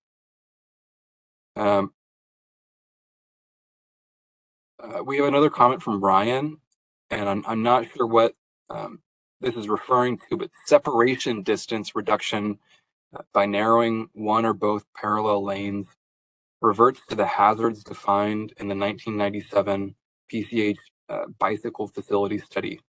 Does that recall anything for anybody, or? Let me read it. Separation distance reduction by narrowing one or both parallel lanes reverts to the hazards defined. Yeah, I can't say I'm familiar with that study, but I can say that there's a growing body of research that shows narrowing travel lanes does slow traffic, which is something that we're trying to do here to eliminate or to reduce some of the safety hazards. Okay, Scott Dietrich, the crosswalk at Rambla Pacifico provides access to homes on both Rambla Vista, and Las Flores, while there are a few homes of Carbon. Moving the existing bus stop makes no sense. Okay. Point taken. All right. Okay. Darren Graves, please do not have a two-way bike lane on the side of the highway. As a cyclist, I hate cycling against the vehicular flow of traffic. It creates a hazard that we don't need. If we were to put a two-way bike lane on one side of the highway, it would be physically separated. Okay. And one other audience member says that to consider how a two-way bike lane could serve as an emergency vehicle access route when needed. Yes, absolutely. And that's one of the things we'd like to accomplish. We tried to retain emergency access as much as possible with this.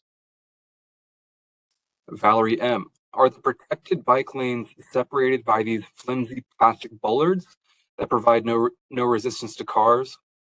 Just a visual, or are they just a visual barrier like paint on the ground with concerns about road rage, drunken drivers, distracted driving? Yeah, the separated bike lanes would have some physical barrier. We haven't determined exactly what that would be. It could be anything from sort of the plastic bollards at the low end to fully, concrete, curved, narrow median like devices. And those do provide a higher level of protection, but where it's just a striped lane, we're calling those bike lanes, or in most cases would be bike lanes with a painted buffer. And you're correct to say that that doesn't prevent road rage. If somebody wants to drive across the painted buffer, they can do that. So yeah, we're dealing with a lot of trade-offs in this plan. Again, we had a couple different conflicting responses from the different types of cyclists out there, and from the city. The city was concerned about the protected bike lanes, the separated bike lanes, the physical separation. So we put in the option that the physical protection, I do believe, is probably safer if designed correctly. But I do believe that having a colored and painted bike lane with a buffer would be a whole lot safer than what we've got out there today. There would be a visible, location for bicycles to ride, and the travel lanes would be narrowed to help slow vehicles down. So I still think that even the colored buffered bike lanes will be significantly better than what we have today. Got it. Now a question about the project schedule from Caroline M. When is this work from Las Flores to Cross Creek commencing? And when will it be completed? Also, how is this work going to impact traffic? To be determined. Those are the big work. There would be sidewalks. So that's probably more in the medium to long-term time frame, anywhere from 10, 15 years and all the way up into the 20s, and maybe all the way to 30 years or so. That would be a big change. And, putting the sidewalks in would be some construction. During the time of construction, I don't know. Is there somebody who might be able to answer that question better than me? I'm not sure how it would affect traffic. Lee or anybody?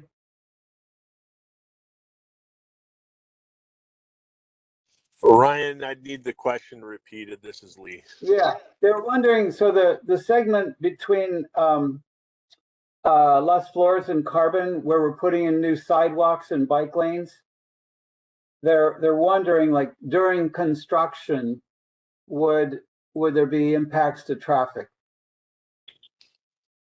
So this is one of the options under your master plan, correct? Yeah. So would there be impacts to traffic?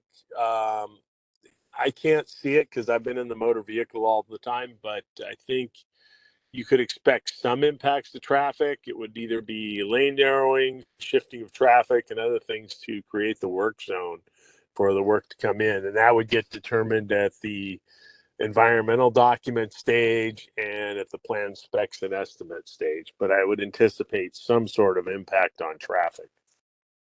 Yeah, during construction. And about how long might construction take? I don't know, because I don't know the specific details, and that's where the problem lies. The devil's in the details. Yeah, okay. Very good, thanks. Scott Dietrich, more of a comment than a question, saying, you just killed all the businesses if you remove parking. Okay, so good point. This is one of the trade-offs of making this more of a boulevard Main Street environment. On the one side, we are removing parking, and some of that parking is dependent upon by the businesses. On the other hand, a lot of those businesses have parking of their own in front of their businesses, and by creating a much nicer environment, we will draw customers. So, but that's exactly why we're putting in options there. there's trade-offs. You're absolutely right. It could possibly hurt business, but it might help business as well. Those decisions to be made later on, really with much input from the community. That's not a decision I think Caltrans will make on its own. Whatever trade-offs the community is willing to, wants to make, I think, that's what's going to be decided upon there. Same thing with the emergency access. If we put in a median there that's landscaped, it will provide some of the, Boulevard Main Street environment. It'll beautify it, but the trade-off is less emergency access in that location. Got it. And a bit more discussion about bike lanes, LCD, encouraging Caltrans to please implement protected bike lanes when possible. Sports riders could choose to take the travel lane when necessary to pass someone. Darren Graves followed the comment saying the plastic barriers are useless and they basically create a problem for cyclists regarding sun reflection and wind deflection. Scott Dietrich replied to one of LCD's previous comments saying that the idea to make a two-way bike lane wide enough to accommodate emergency vehicles makes total sense. Ryan again commenting about the Coastal Commission. It would occur to me that maybe you'd like to have a longer conversation about the funding issues with the repaving project. A couple responses here. Yeah. Again, we have provided options for the protected bike lanes. Some people want them, some people don't. And you're absolutely right that the sport rider, the more expert riders can take the travel lane, and they do. So, yeah, I mean, again, that's an option to be decided upon later on. Plastic barriers are useless. I don't think they're entirely useless. I think they do help. For the most part, motorists obey them, but they're not as good as concrete. So a decision to be made. They're much less expensive and could be put in, for example, in the short term, maybe when more funding becomes available in the long term, to be replaced by concrete. Two-way bike lane, it would probably be more like 12 feet wide than 10 feet wide. Could become an emergency lane, yes. Coastal Commission wants are not pertinent and conflict with legislative mandates. Well, they are pertinent. I mean, they do have some say, although we are working with them and we're trying to, get them to go along with what they're planning here. We do have this legislative mandate of 960 to put bike lanes in. So, that's a real a restriction for us that we have to abide by. So, those two kind of conflict with one another, but we are hoping that Coastal Commission, comes to agree with what we've planned here. Okay. Caroline M has a comment about the reopening of Pacific Coast Highway. I'll leave my email in the chat if you'd like to talk about that outside of this, Caroline. But commenting essentially that Malibu residents will be trapped when Pacific Coast Highway reopens. It's going to be gridlocked 24/7 without consideration for residents. There could have been other options where residents could live a normal life. So I'm going to leave my email here. And the governor's office did make the decision to reopen the Pacific Coast Highway at the end of May. And I do believe that there will be several restrictions in place, such as reduced speed and lane reductions as well. Sebastian has a comment and question. Love the Trancas Canyon and El Matador option where the bike lane / sidewalk is alongside the ocean, as bikers and community can appreciate the views. How would these lanes reintegrate into the road, into the more typical location? There would just be a transition area where they would move over. Got it. Christian, why, when bike lanes are protected, you have them outside the parking lanes, but when bike lanes are buffered or painted, you have them inside the parking lanes? Isn't it better or safer to have the bike lanes outside the parking lanes in both cases? Well, because if we put the separated bike lanes outside the parking, people can't get to the parking. The physical separators would prevent people from going through. Got it. Another comment from Sebastian, and I'm not sure if the master plan will include considerations about enforcement, considering Caltrans is not an enforcement agency. Speed camera enforcement is significantly more consistent in ticketing multiple offending cars than relying on singular police officers to find office offenders and give tickets when they are actually available to do enforcement. Agreed, and that's why we're getting the speed enforcement cameras.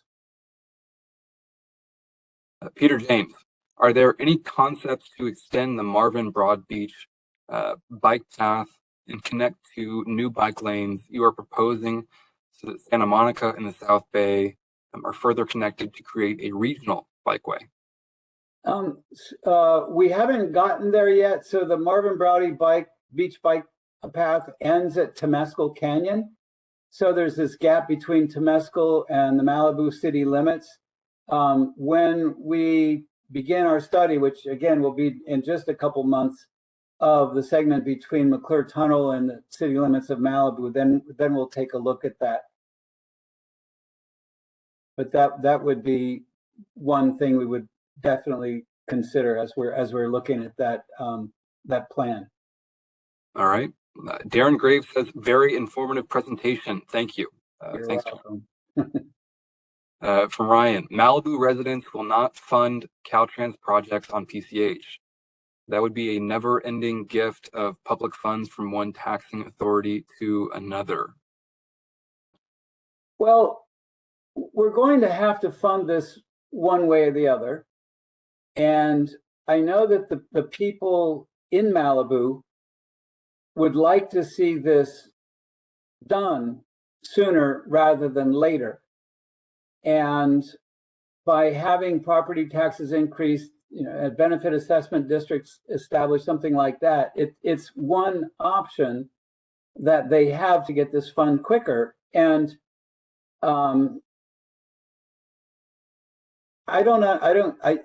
guess I have to disagree with the public funds from one taxing authority to the other. It would be from Malibu residents to Caltrans to construct the improvements on the highway.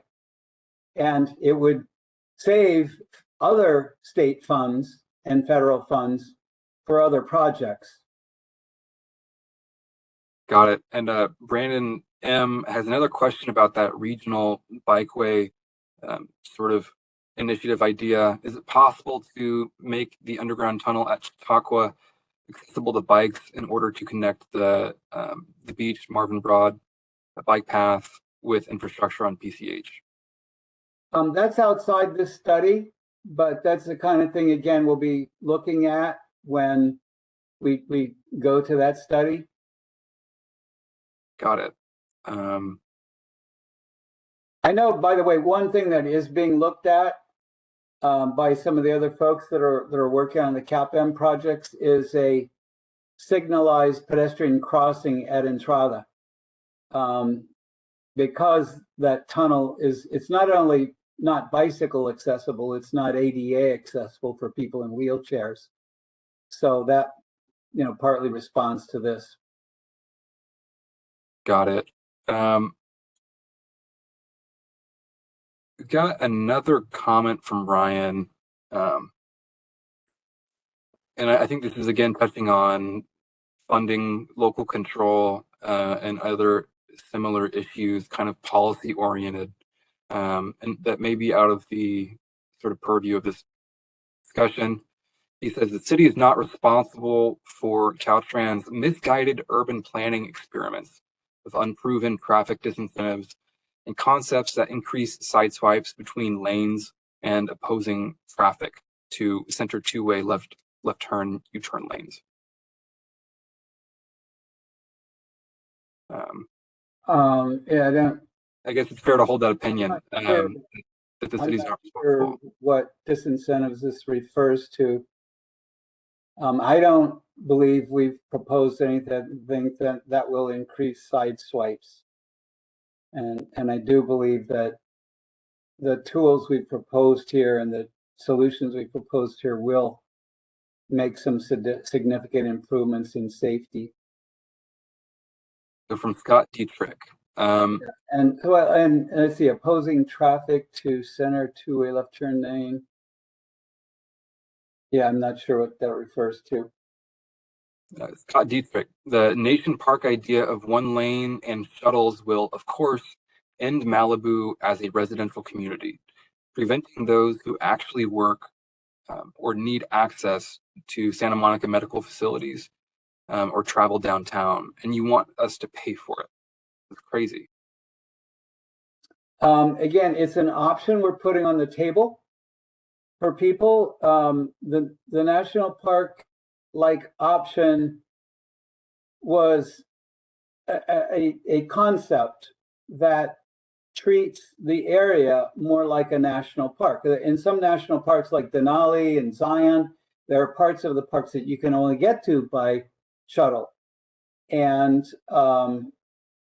this is sort of creating, we had a lot of people who asked us to improve the context of Malibu. They don't like the highway, which is a high-speed highway going through the community. They wanted a more sort of slower, more civilized route. So we put that out as an option for people to consider later on. And there would still be a lane of traffic for locals to use.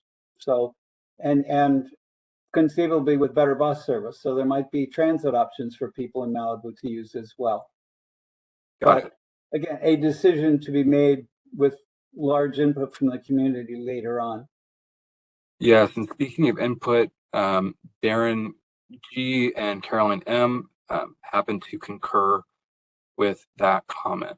And we have a couple more comments here from Ryan. I'm going to try to find folks who have had less engagement with Caltrans. We have 7 minutes left in our meeting, and I want to make sure that we don't. And we can stay longer. Okay. I'm willing to stay as long as people have questions. Okay. Well, until we get up to 8 o'clock, I'd like to, because that's how long our audience was expecting to allot for this. Just give a couple people some attention. So we have Valerie M. Do you believe the firing of a personnel negatively affected the timeline and/or funding of the bike options? Janine Ward Waller. No. Okay. The K Hill, the roundabout at, and I'm not familiar with Bonsall looks too straight. Why wouldn't the scofflaw speeders shoot right through it, barely slowing down? Well, what we showed there was a concept. That sort of detail has to be done in design, and it will be designed to slow people down.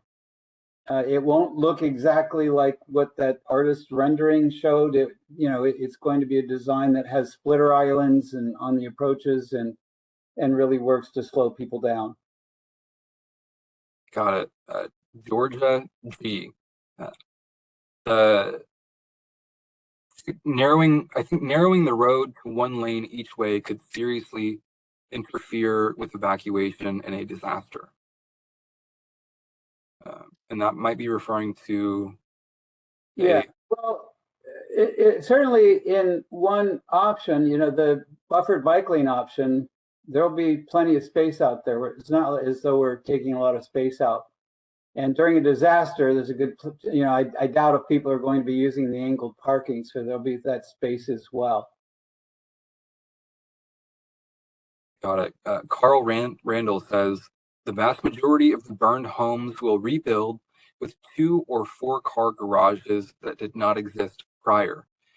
That will be a 50 to 70% decrease in parking on the beach side. Has this been considered as the mountainside parking is being eliminated?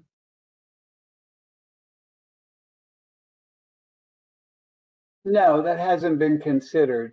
We at this point don't know much about the rebuilding. How many of the homes will be rebuilt, when they will, what they'll look like. So we had to prepare our plan with what we know. But if these, homes have garages that weren't there before, the parking conceivably will be in the garage and not needed as much on the mountainside. And by the way, the where we've removed parking for the most part is north of the burned areas. So I can't think of where this would be an issue. We're not removing parking anywhere between Las Flores and the center of town. We're looking at removing parking on the mountainside south of Las Flores, but there's not going to be homes rebuilt on that side. So I don't think this is going to be an issue. Got it. If comments, I'm looking for a question.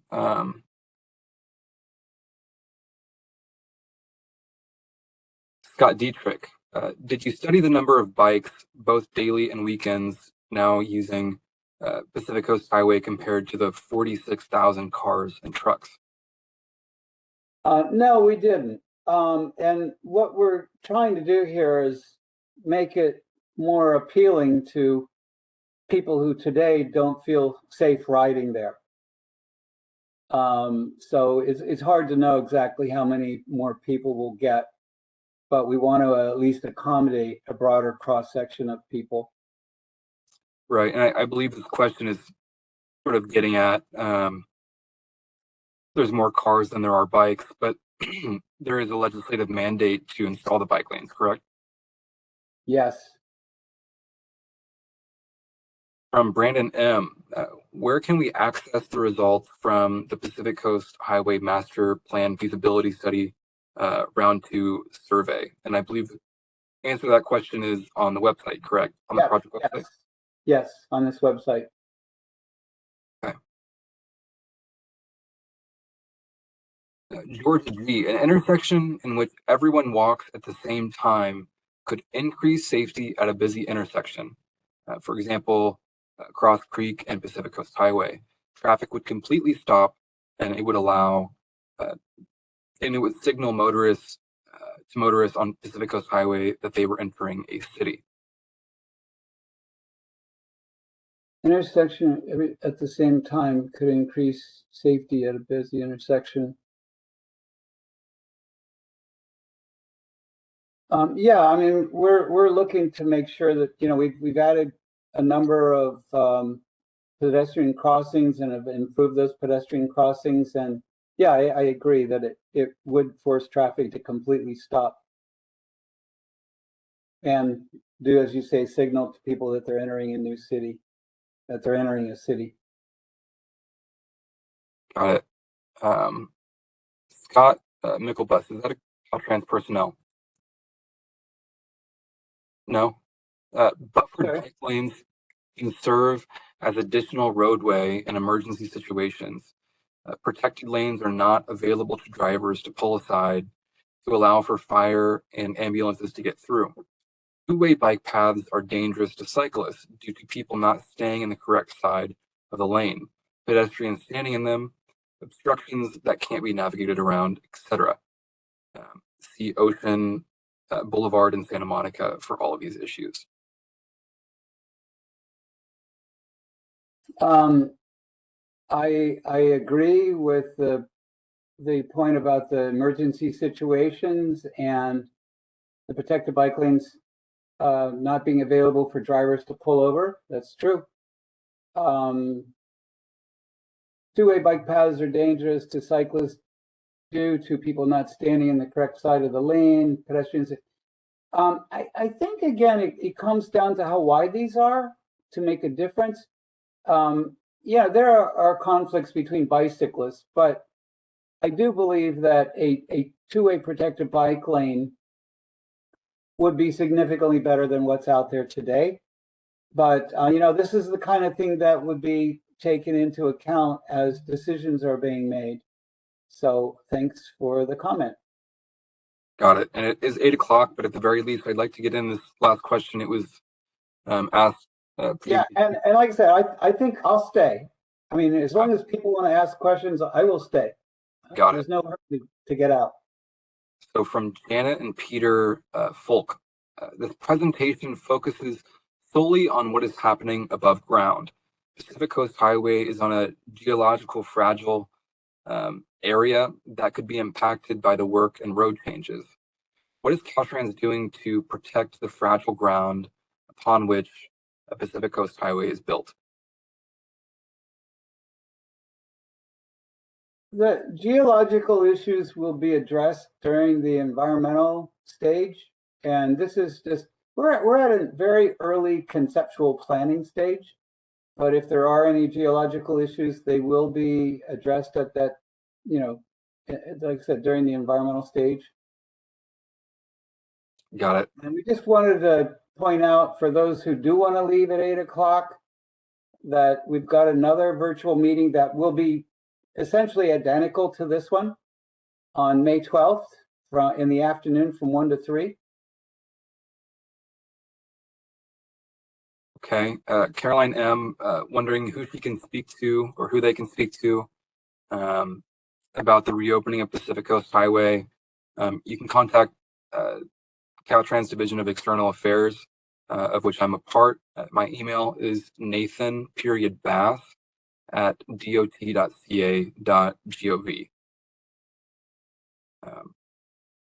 Scott Dietrich, how will traffic lanes need to be narrowed to have bike lanes in eastern Malibu, where the road is narrowest?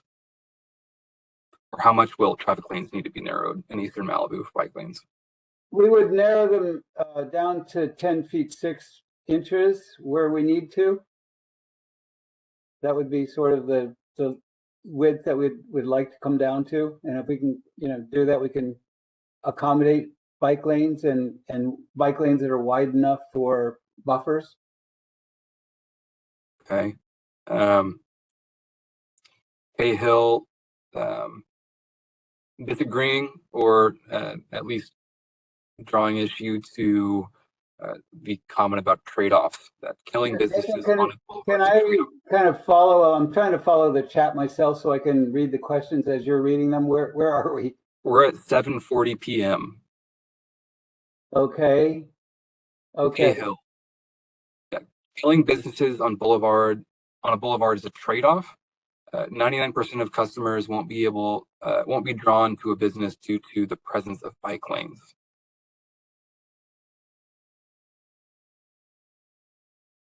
Well, again, there will be many of the businesses have their own parking, and there will be people who will arrive by bicycle. But I want to reiterate that we're just putting that out there as an option for the community to consider. And if much of the community agrees with this and they don't want that, then it's not going to be done. Got it. Georgia G says gateway signs will interfere with the rural nature and ambiance, as will boulevards. These plant islands are often not safe for wild animals, i.e. some of these projects degrade the rural nature of the coastline. I don't think these will beautify anything. Okay, I mean, yeah, that's an opinion. I will say that by and large, these were extremely well conceived by the people that we've presented them to so far. And I would hope that any of them are designed to fit in well with the context. But, again, a decision to be made later on if the community feels it's not something they want. And no, we're not anticipating that wild animals are going to be in the planted islands. That's not their not their purpose. Okay, we have a question from Ryan. This is at 7:41 p.m. Eastern Malibu cannot accommodate a bike facility separated lane at the Bel Air Bay Club unless the mountainside of PCH right-of-way is reclaimed by the installation of a retaining wall. Why has this not been accomplished already and still being ignored? This is a choke point as identified in a 1997 bicycle facility study. I believe this is outside of our study area, and that's something that we'll look at once we get to the next project. Okay. Scott Dietrich, as a first step, we can reduce the speed limit to 35 in central Malibu. If we did a traffic study now, the typical speed would be 25 miles per hour. We'd love to reduce the speed limit to 35. And personally, I think that's an appropriate speed for central Malibu, but we are restricted by state law as to how speeds are set. We are required to do speed surveys and determine what they look at the 85th percentile of speeds and set the speed limit appropriately. There is some new legislation that will allow us to set the speed about 5 miles an hour less than that. If through some of the devices that we're proposing to put in here, speeds come down and we do speed surveys and it shows that, then we can bring the speed limits down. And it's part of what, we're trying to do with these crosswalks that I showed is, we're putting a number of these in the area where speeding is the biggest problem in that sort of Carbon Beach area, hoping that speeds will come down, and next time we do a speed survey, it could enable us to bring the speed limit down some. Got it. Scott Mickelbust at 7:43 p.m. It looks like he submitted this comment during a previous discussion we were having, saying, a recipe for road rage. Cyclists in the travel lane when a bike lane is available.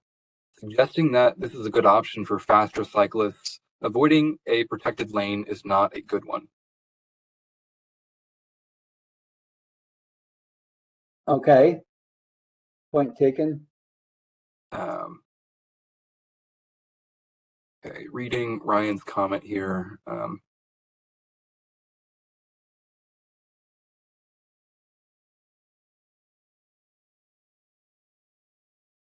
Okay, I don't know that this engages with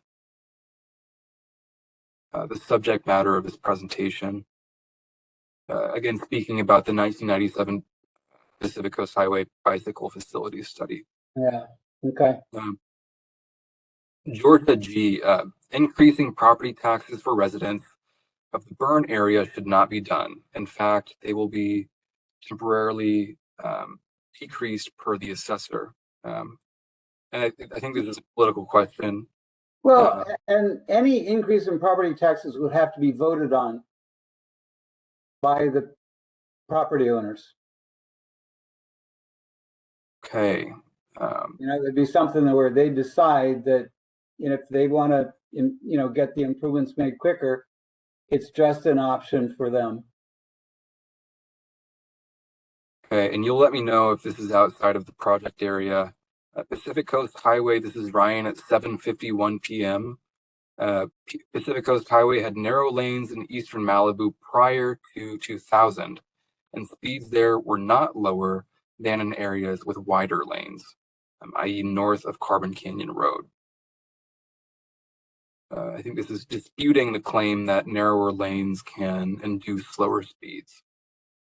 Okay, well, I mean, I can't respond to that exact location, but I can say that there is research that shows narrower lanes do reduce speeds in general. Okay. And we need to, we do need to narrow the lanes to accommodate the bike lanes. You know, if we don't do that, then we won't have space for the bike lanes. And the bike lanes themselves will create a feeling of a narrower roadway, which should slow vehicles down some. Got it. This is DNL. The lanes at Las Flores are too narrow in front of Duke's right now. You need to make them wider, not narrower.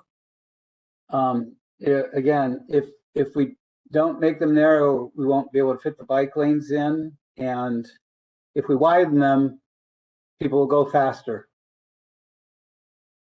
Got it.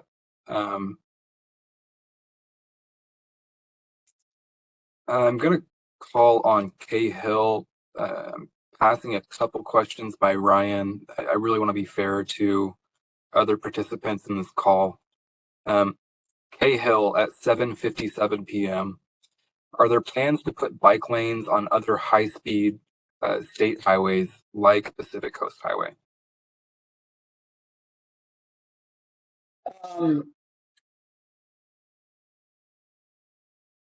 I can't cite any exact ones. I know in the Bay Area, El Camino Real is a major state highway, and they are putting bike lanes there. But again, this is a requirement. SB 960 requires us to put, you know, decent bicycle facilities on state highways. Got it. Carl Randall, it looks like they're responding to a previous comment. Carl commented at 8 p.m. A follow-up on the East End burned homes and lost parking on the beach side due to garages. Yes, residents will be able to park their car, to park in their garages, but visitors to the beach will have drastically reduced options with mountainside parking eliminated. A couple things. We do not want people parking on the mountainside in that area and running across the road. It's a horrible place, and that's what's happening today. So we want to eliminate that. We do have to eliminate it to find space for the bike lanes. But I will also point out that there isn't a lot of beach in that area left. And it is due to erosion and rising tides. It is diminishing, and so I think having parking on the beach side is going to be able to serve most of the need on that side. But it's an area where I don't feel like we have much in the way of an option to keep it. I really do not want people running across the road there. Got it. I think this is actually a very valuable question from Ryan here. Where would California Highway Patrol pull over speeders to issue citations on the mountainside and oceanside under the concepts proposed? I can't speak to how CHP operates, but my sense is that they would do it on whichever side the speeding is. Got it.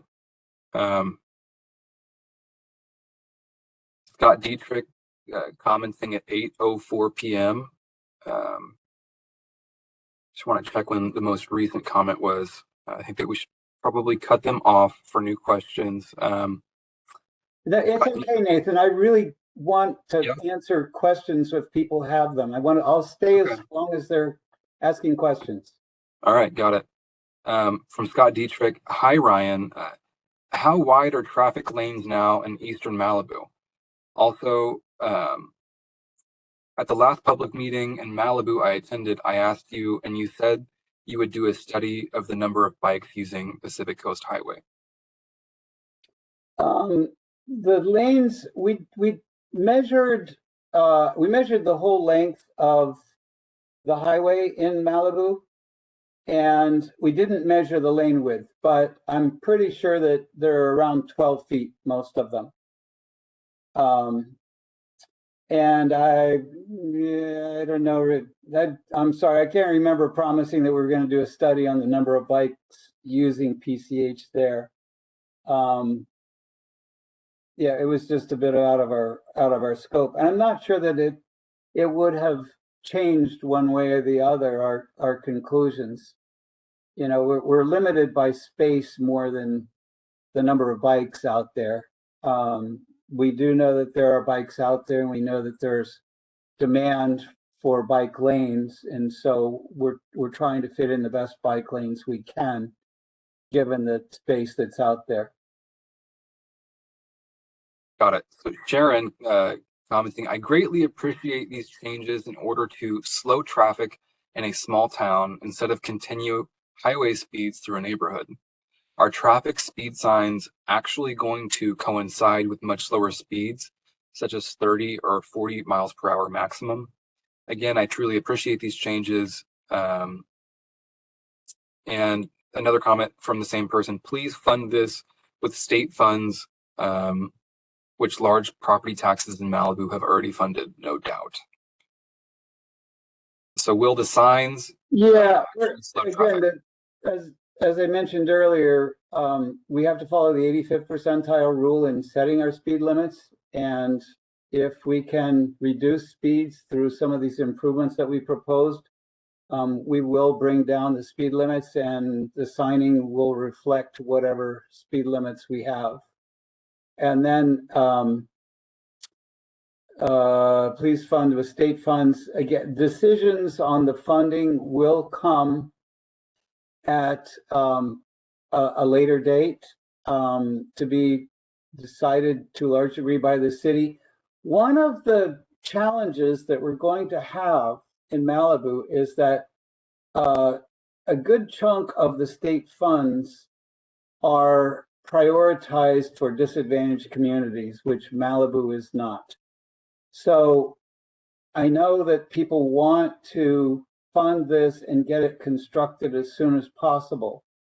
If we're relying only on state funds, we can do that.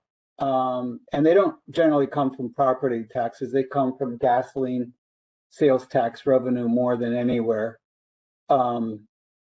But it's just going to take longer to build. And again, I'm not saying that property taxes have to be raised. Again, that would be something that the property owners would have to vote on to tax themselves. I'm just throwing that out there as an option. If people want this done sooner, that is probably the mechanism that could get these built as soon as possible. Okay, this is Cahill commenting at 8:10 p.m. If traffic is slowed to 35 miles per hour at one point, like you're proposing to slow traffic even more than it already is at Las Flores eastbound, can that short area influence the speed limit algorithm over a greater distance? How many slow points would you need to reduce the overall speed limit of 35 miles per hour? It would change the speed limit algorithm. It would lower the speed surveys when we do those. There is a set distance of, I think, how often you have to do them. And I'm not sure. Lee, is Lee still here? Can you answer that question? How frequently, how far apart is the spacing of the speed surveys? Ryan, I would have to go and look.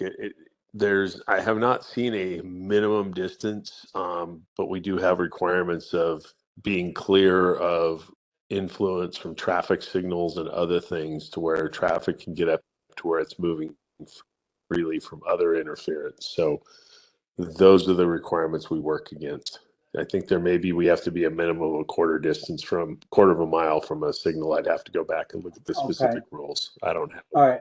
Thank you.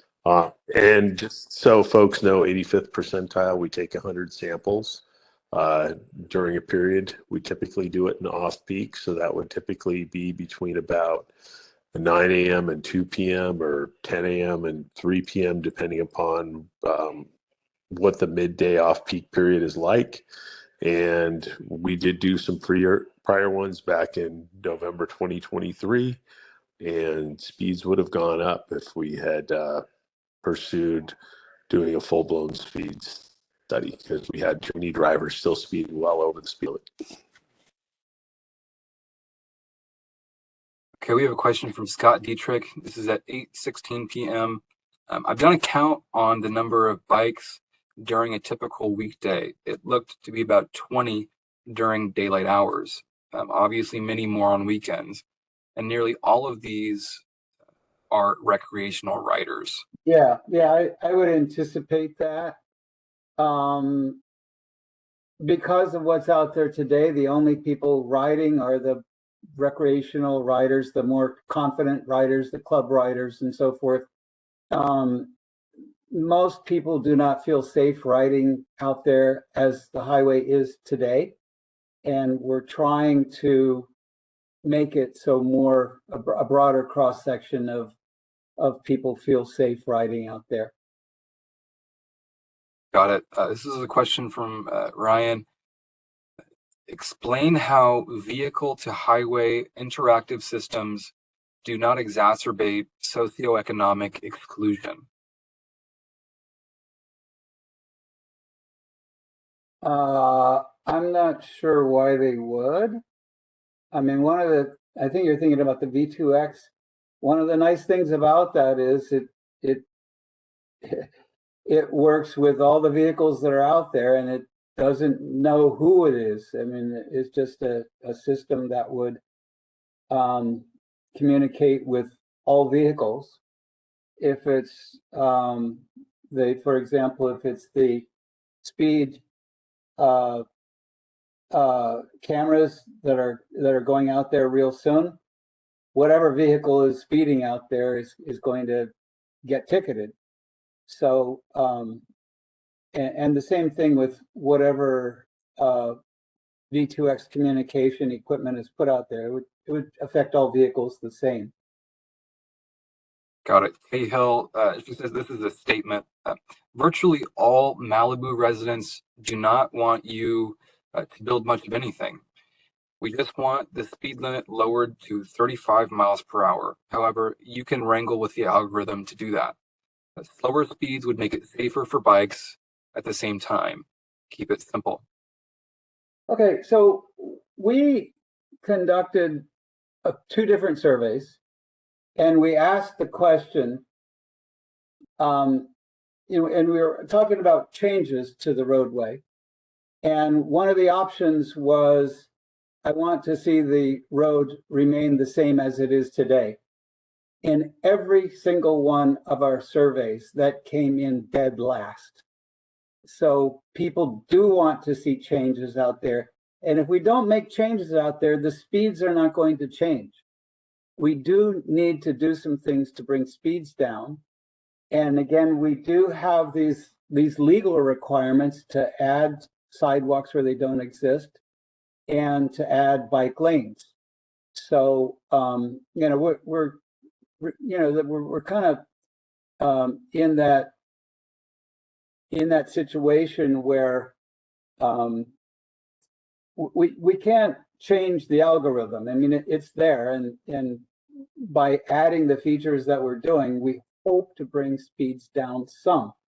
I don't think we're going to bring them down to 35. I mean, unfortunately, I wish we could, but we are constrained by the legal limits of setting speed limits, and we're constrained by the legal requirements to put the bike lanes and sidewalks in. And I agree, slower speeds would make it safer for bikes at the same time. Now, here's actually a case where the V2X technology could come in very handy. We might be able to bring speeds down with the vehicle to vehicle or the infrastructure of vehicle communications. and enforce the speed limit with that. And that might be a way for us to bring speeds down in places where the modifications that we're proposing to the highway don't. Okay, and while you're on the subject, Ryan says, and I think that he's trying to expand on his previous question about socioeconomic disparities, communicate with a speeding vehicle and to reduce throttle, as Ryan previously stated, could occur, requires reception capability and an electronic engine control for implementation. How is that not socioeconomically exclusionary to an older vehicle? Okay, I got your question now. You're absolutely right that in order for this to work, the vehicles have to have transponders as well. And that is one of the sort of chicken and egg hurdles we've got with V2X. There will come a time, I believe, when the National Highway Traffic Safety Administration will require transponders in new vehicles. And we will also have the option to add aftermarket transponders to existing cars. But I agree. You're correct that people with older vehicles won't probably get them as quickly as people with newer vehicles. Okay, a question from the same person. Why hasn't a traffic and engineering study for speed limits for comparative relevance to capture the 15 million tourist visitors who clog Pacific Coast Highway on weekends when many horrific crashes occur? Why has that traffic and engineering study on speed limits not occurred? Speed limit has not occurred during comparative relevance to capture in many. I'm gonna ask, is Lee still here? Because that's a little bit out of my what I do. Lee, is there anybody else from traffic safety that could answer that? I think that's a good question, because it depends on when, you know, the prevailing speeds depends on when you do the speed surveys. Got it. And the last question. So I guess we don't have anybody that can answer that here. Yeah, I looked for Lee, but he's not presently available. Okay. All right. I apologize for not being able to answer that, but I think it's a good question. And my guess is that there are in the speed limit law, there are restrictions as to when and where you do these speed surveys. So that might be the answer to that, but I'm not 100% certain. Got it. And the last question in the chat is Scott Dietrich. No change came in last because it was not clear that if you had bike lanes meant giving up parking on and narrowing lanes, and there was a disproportionate number of respondents from the cyclist groups. Further, the 26,000 cars coming from Western Valley never participated. So I think that he's trying to say that the responses for the survey were disproportionate. The question was worded in a way that we asked respondents about all of the different components in the highway: travel lanes, turn lanes, parking on the mountainside, parking on the beach side, bike lanes, sidewalks, and so forth. And we asked people their priorities, you know, in the cross section with the idea that we've only got so much right of way there to work with. And that question, I think within that context, it was pretty clear that the people who said no change meant that they didn't want bike lanes or any of the other improvements in there. And it came in last in every case. As far as like the respondents, you know, it's hard to know exactly who all responded to the survey. to the surveys. We did our best to try to circulate it wide as we could. And it was an imperfect process, but that wasn't our only indicator we used. Again, we had the workshops, we had the stakeholder meetings, we had a number of tools that we're reusing to try to get community input. And most people that we talked to and got feedback from wanted change. So that's about all I can say. And it's hard to know how we didn't reach the Western Valley. We didn't have the option of advertising widespread. We tried to reach out to the media, and we did get quite a bit of media coverage, radio and television. So yeah, I'm not sure how many people we got from the Western Valley, but okay.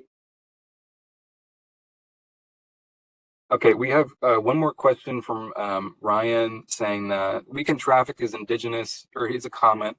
Weekend Traffic is indigenous to Pacific Coast Highway in Malibu. So a speed survey on weekends should occur regardless of federal guidance. Well, METCD guidance, that's California. Yeah, I mean, it's state law. It's not in the METCD.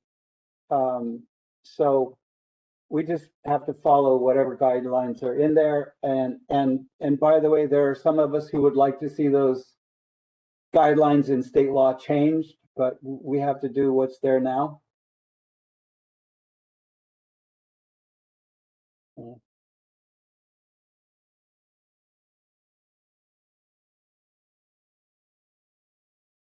Okay.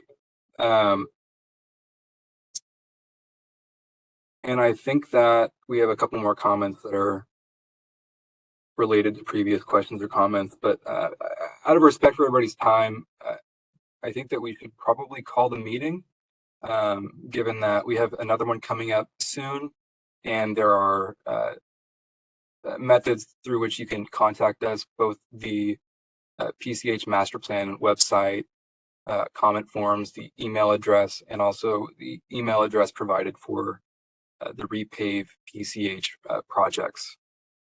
So I think it would be appropriate, just out of respect for everyone's time, to call the meeting.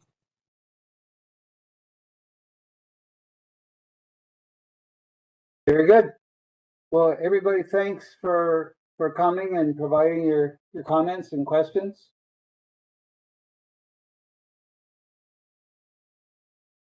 Okay. And anybody that wants to attend May 12th, we'll see you then. Can do that again. Thank you, everyone. Thank you. Good night. Thank you. Bye.